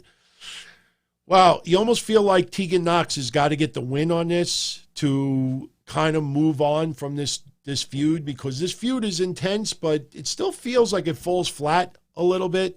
Maurice, I talked about Roderick Strong and Velveteen Dream next week. I talked about it about 5-10 minutes ago. And Keith Lee defending the NXT North American title against Dominik Dijakovic. There's no way Keith Lee is losing this belt this early. So those are my predictions, in case anybody that wanted them. I heard about Tainara Conti walking out of WWE and NXT. I've seen some of the rumors online. I'm trying to actually get the actual complete story. Next week, hopefully, I'll have some information for all of you, and we'll get into it for sure. Ring of Honor, and I think you would all get a kick out of this. First of all, the Briscoes did an interview with Sports Illustrated. Definitely go out of your way. If you're a fan of the Briscoes, they had a great interview talking about why they re-signed with Ring of Honor. But we also have an event coming up March 14th in Las Vegas called Past versus Present. Some of the matches already announced: Xavier versus Jay Lethal, Matt Sydal and Alex Shelley versus Marty Scurll and Flip Gordon, Homicide versus Brody King, Doug Williams versus Jonathan Gresham, and this week we had this little skit go down between the Briscoes. Yo, Chick, what's going on? Man, you know what I'm hype about. Tell me what you hype about. Did you hear about the show coming up in Las Vegas? ROH Past versus Present? Of course I did. Man, that's us all day long, baby. That's going to be incredibly hype. Man, I can't wait. Hey, and listen to this. I got an idea. Tell me what you think. Run it by me. I'm thinking that we bring back the very first match in ROH history. Why don't we do in that show me versus Amazing Red? Sound like a good idea. What you think, man? You versus Red? Yeah. One-on-one? Yeah. I'm trying to get up in there, man. Well, I got an idea along the same lines. Let's bring back Amazing Red's former tag team partner, the phenomenal AJ Styles. Amazing Red, AJ Styles, them boys, let's run it back damn near 20 years later. What do you say? hey, yeah. I mean, that would be hype, Chick, but I think AJ might be a little busy. So, You might be right. You might be right. Hey, however, while we on the topic of singles action, yeah. you remember my first singles match?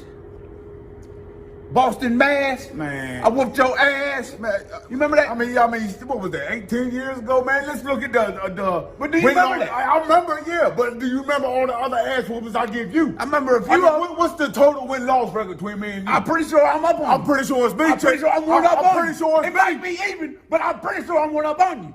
How about our last match? Huh? The Rockin' Wrestling Rager at Sea, Chick. I whooped your ass on a boat in the middle of the ocean. How about that? I owe you for that one, matter of fact. What are you trying to say? Trying to say I got an idea. And what's that? Trying to say I'm gonna make a proposition right here, right now. Well, tell me what it is. Las Vegas, Nevada. Yeah. ROH, past versus present. Me versus you.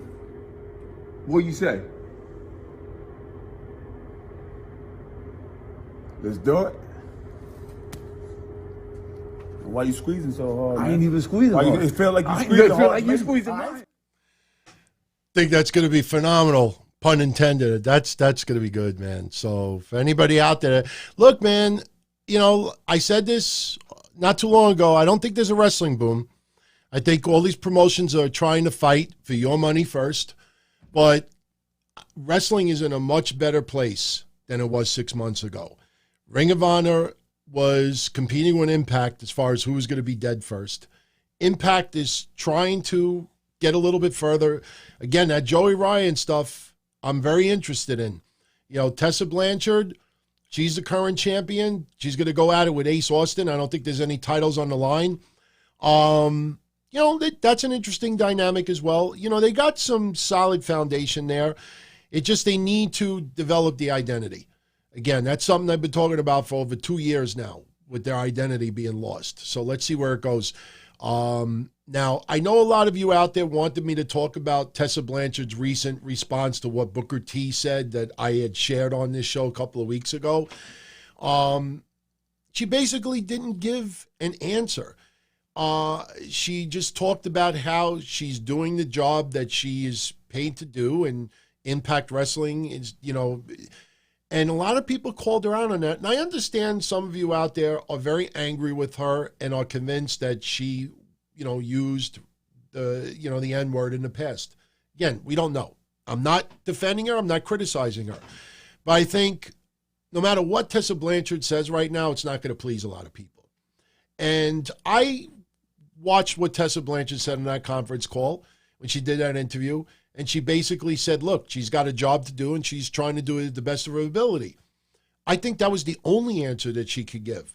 Because I don't, for the people out there that were criticizing that answer, saying, oh, that was a non-answer, here's how I respond to all of you. Number one, what did you expect her to say? You're right, Booker T. I don't know why I'm in this position. I think it's ridiculous. Why would you put me, a knockout as the champion? You expected her to agree? Did you expect her to disagree with Booker T and just totally go off on the guy and say that, you don't want to cause controversy? Just like what I said earlier about Joey Ryan. Tessa Blanchard did not win. I hate to say it like this, but she did not win the title by a fluke, and she did not hook the leg and not break it and won. Just like Paul Heyman would tease, like, if Brock wants to win, he'll win no matter what. If you know what I mean, wink, wink. No, Impact Wrestling, it was their decision to put the belt on Tessa. Tessa is doing a job. She's trying to do it the best at her ability. Joey Ryan, at the end of the day, is doing a job. And if Impact Wrestling is the one that went in this direction, even if it was mutually agreed on, they work for a company. And no matter what answer, Tessa Blanchard's trying to be professional about it. And again, I put the other incident aside for a minute, and just based on her comments, there is nothing that she could have said that would have pleased everybody out there.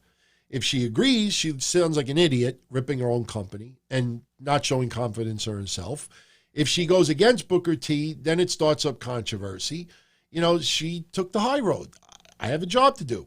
That's why back in the day, when I used to say, criticize Impact TNA up and down the board, and I had, Bully Ray and others, getting pissed off at me, I said privately, I'm like, look, I don't expect anybody who works for TNA at the time to say, yeah, this guy's right. This sucks. Tito Ortiz, warning. Does anybody expect anybody that works for a wrestling company that even if something is terrible or not good, do you expect that person to actually go public and say, yeah, you're right, this is terrible? You expect nobody in AEW would do that. Nobody in Ring of Honor, MLW, NXT, WWE. Maybe once they're gone, they may criticize you. You're working for a company. You're trying to be a team player. So, that's why I don't want to get into that too much, because you got to understand where the people are coming from. No matter what wrestler it is, no matter what company they work for, they're not going to go against the person who signs their check just because, you feel a certain way or I feel a certain way. I mean, that's just the way it is. That's business. Just to finish up quickly with Impact Wrestling, congratulations to Rob Van Dam. Cauliflower Alley Club announced that he is going to be getting one of their highest awards, the Lou Thesz Lifetime Achievement Award. I know some people out there think it's a little early because he's still wrestling, but Rob Van Dam's been wrestling for a hell of a long time. I have no problem with him getting that award at all. So, and I was talking earlier about David Penzer coming back for their No Place Like Home event, April 3rd in Tampa, Florida. They also announced that the King of the Mountain match is going to be returning on that event as well. Like I said, you go to any event in Florida WrestleMania weekend, no matter what promotion it is, you're not going to have a bad time. Everybody's going out of their way to try to offer something different. Now, you think you could put on such a great themed card WrestleMania weekend. Why is it so hard to do it for other months as well? Sure, you don't want to keep doing reunion shows where you're trying to create your identity, but, if something really clicks, whether it's an MLW event or a Ring of Honor event or an Impact Wrestling event, if something really clicks WrestleMania weekend, carry it over, man. Carry it to further months. Continue it. So something's going to come out of those events that is not norm for those companies, and I'm hoping that they continue. I don't know what it'll be, but something tells me you're going to see that happen. Now, as far as Ring of Honor, and I need to mention this as well, they're going to crown their first ever Ring of Honor Women's World Champion. Now, I know what you're going to say. Wait a minute. They had a Women of Honor Championship. Yeah, they've had women's champions, and Kelly Klein was the last one to hold it. Well, now they are crowning a new belt, the Ring of Honor Women's World Champion. It's going to be a 16-woman tournament. It's going to start Friday, April 24th at the former ECW Arena.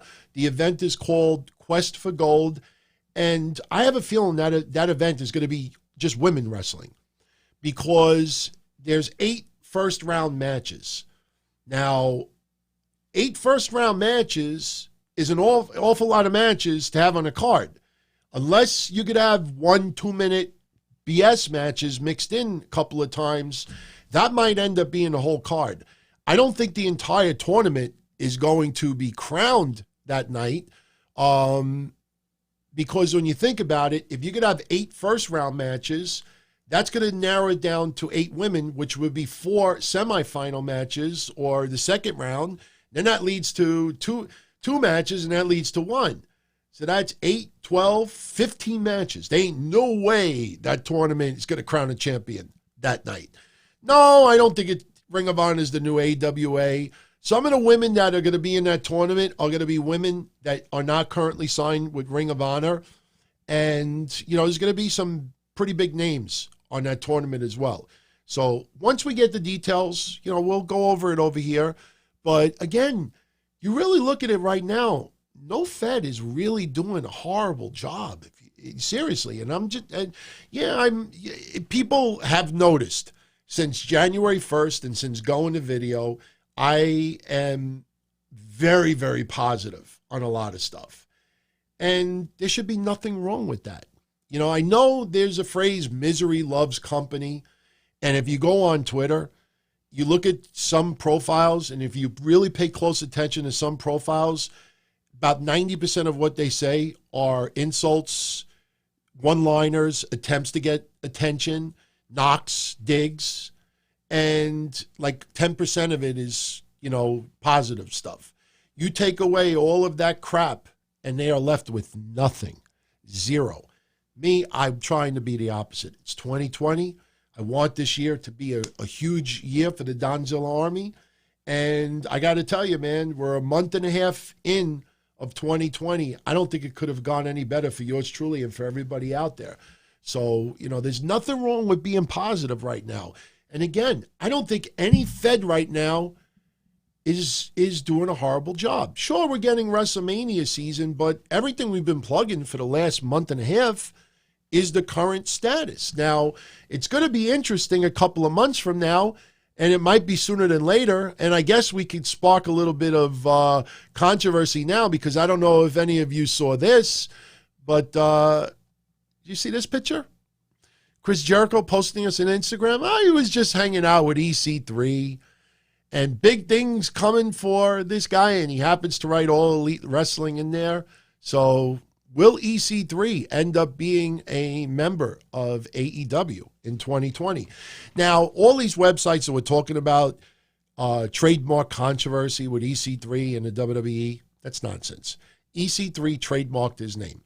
If you go on his social media, he actually even puts the TM next to it, just to, not to rub it in, but just to show people he owns the trademark. He went out and protected his name. WWE tried to trademark it as well. They abandoned their attempt because EC3 already has it. EC3 did not do that to spite WWE. EC3 did not do that to get fired from WWE.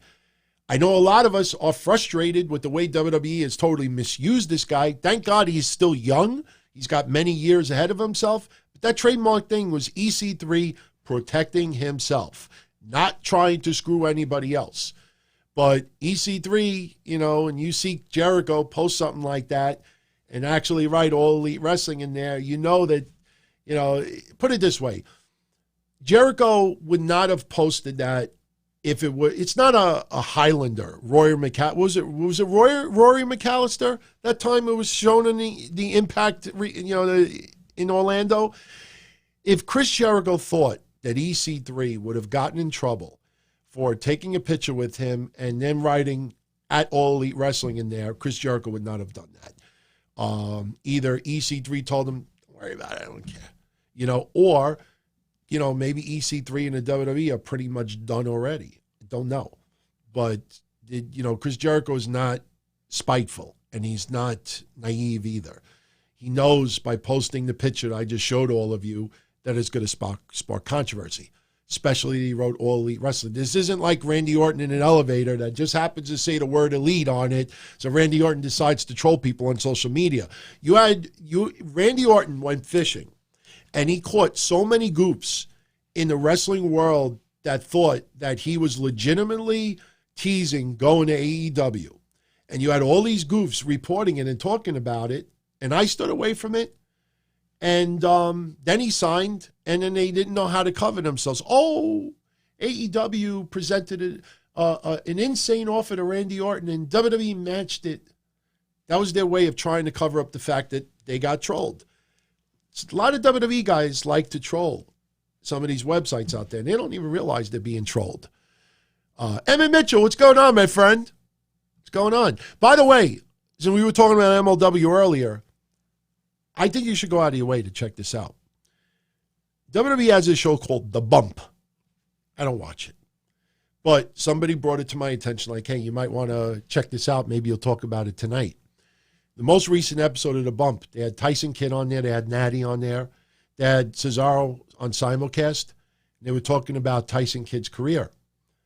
Next thing you know, MLW star Davey Boy Smith Jr. comes out. And he's on the WWE show, The Bump. And you had Tyson Kidd and Cesaro and Davey Boy Smith Jr. all having fun, talking wrestling. Davey Boy Smith Jr. did a Bret Hart impersonation, which was hilarious. And, we already knew he looks good because we follow MLW also. But it was really cool to see him on that WWE show. Doesn't mean that he's going to be working for WWE anytime soon. But if you really want to see a cool moment, especially if you were a fan of Tyson Kidd and Davey Boy Smith Jr., D.H. Smith in the past, go check out the most recent edition of The Bump. Something tells me a lot of shows out there and websites are going to just totally ignore it.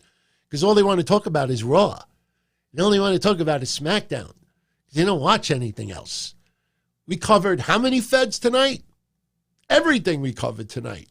So don't forget, next week, you got Thunder Rosa versus Melina for the NWA Women's Championship. We'll find out next week where the location and the date of the Crockett Cup, which is going to be excellent. It's going to happen in April. We just don't know which day yet. We'll find out next week. Again, NWA wanted to try to get 10,000 likes, and they would have revealed it early. I think what NWA didn't realize is, number one, 98% of the people that follow NWA do not live where the Crockett Cup is going to take place. When I saw them write that, I immediately thought of Jacksonville, Dixie. with that whole controversy where AEW teased this huge announcement. All it was returning back to Jacksonville. People in the Jacksonville area all popped for it. The 98% of the AEW fans that don't live anywhere around Jacksonville, they're like, that's the announcement? You remember Tony Khan? Oh, AEW, Twitter, we need to now give them another blockbuster announcement because this is not fair to the people. He knew what was going on. He's playing good cop, bad cop. It felt the same way with NWA. 98% of us don't live anywhere near where this Crockett Cup is going to be. So, all right, you're going to announce the location. Oh, we get 10,000 likes. We'll announce the location and the date earlier. Well, you know it's going to be in April.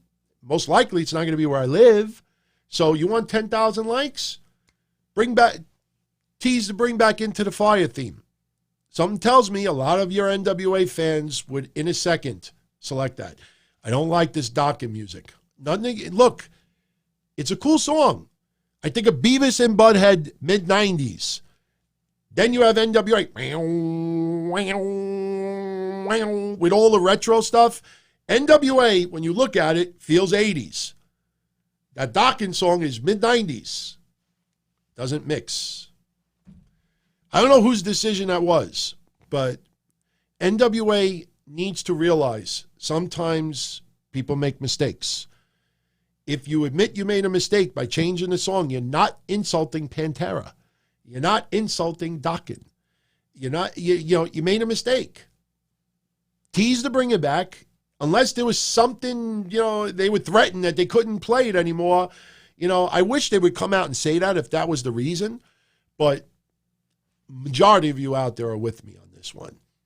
I have a feeling that they will go back to that song. If there's nothing stopping them from doing it, I think they'll go back to that song. And Sean Mooney now on there a couple of weeks. Loving it. So anyway, I said I wanted to go 90 minutes. We ended up going slightly under 2 hours, a little bit longer than I needed to, but obviously with the Teddy Hart arrest and a few extra things going on that I wasn't originally planning on getting into, that obviously took time, but I hope you enjoyed this episode. We pretty much almost had a flawless episode. By the way, a lot of you out there wanted me to do this, and I obliged, in case you didn't see it. I took the broom challenge, and even Mini DT took the broom challenge. That's the latest thing now with the broom challenge. It's funny. I try to be lighthearted on social media, but, you really think about it, it's pretty freaking sad, everybody. You look at all these podcasters, and you look at all these bloggers and writers in wrestling land, and then when you see, like, and I brought this up earlier, the 30-year challenge, the 20-year challenge, the 10-year challenge, the 5-year challenge, now even the broom challenge. Just take note of how many writers, bloggers, and podcasters who will not put anything up with that. And then you realize that's why, like I said, I'm staying away from this stuff going on with Bixen Span and Cornette. But when you see stuff like that come out, then you start understanding that a lot of these people out there are nothing of what they portray themselves to be. And then you realize that, you're being used, to fill a void for certain people out there. And I just think, before you try to be an entertainer or whatever you're going to be and in media, whether it's something serious or it's just lighthearted fun in the sports world, when you have to hide yourself that much, you can't even do a broom challenge. Something goofy where you just take a selfie next to a broom. That should, you should pay close attention to stuff like that. It's just, what's the big deal? That's what blows me away. I think some people take life way too seriously. Yeah, it's easy for me to say now because I'm on video. But, throughout the years, I've always posted some photos of stuff here and there, little video things. But I think some people just take this stuff way too seriously.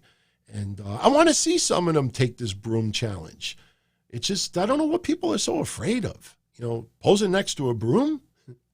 I don't know, man. But I'm out of here. I'm running out of things to talk about, obviously. So I hope you enjoyed this show again. I will be back next week. Now, remember, I will not be on Friday night for the Don Tony Show. It is Valentine's Day, and because of that, I will be out for the evening. And hopefully when I get home, maybe get a little bit of, happy ending, if you know what I'm talking about. So Friday night will be with my significant other. For Patreon, I will be doing an episode of Blah, Blah, Blah, probably on Sunday. If there's enough to talk about, I may come on YouTube Saturday for maybe half an hour, just to talk about stuff. But you got to keep in mind, I have a DTKC show this coming Monday. So one thing I don't like doing is getting into stuff on Friday and repeating it on Monday. So if there's not a whole lot going on, then, you'll see me on Patreon Sunday, and then I'll be back Monday for the DTKC show. I know some of you out there were asking if there was going to be an NXT Portland recap, and that's on Sunday. Possibly. I'm not sure yet. I am definitely watching it, but I may save it for Wednesday Night Dynamite next week. So we'll see. Like I said, this is a huge jump to go from audio from 22 years to now video. And this video is permanent now. I am all video, all going forward. But I don't want to force it, and I don't want to overdo it too soon. I want things to build slowly. So we'll see. But I will always keep everybody alerted on social media. And if you follow me, you just subscribe to my YouTube channel, you will see notifications when the next shows are live. And I always try to do that a day or two in advance so you have advance notice. So we'll play it by ear, but definitely Friday, I will not be around. So everyone, if you are involved in a relationship, happy Valentine's Day. Enjoy it.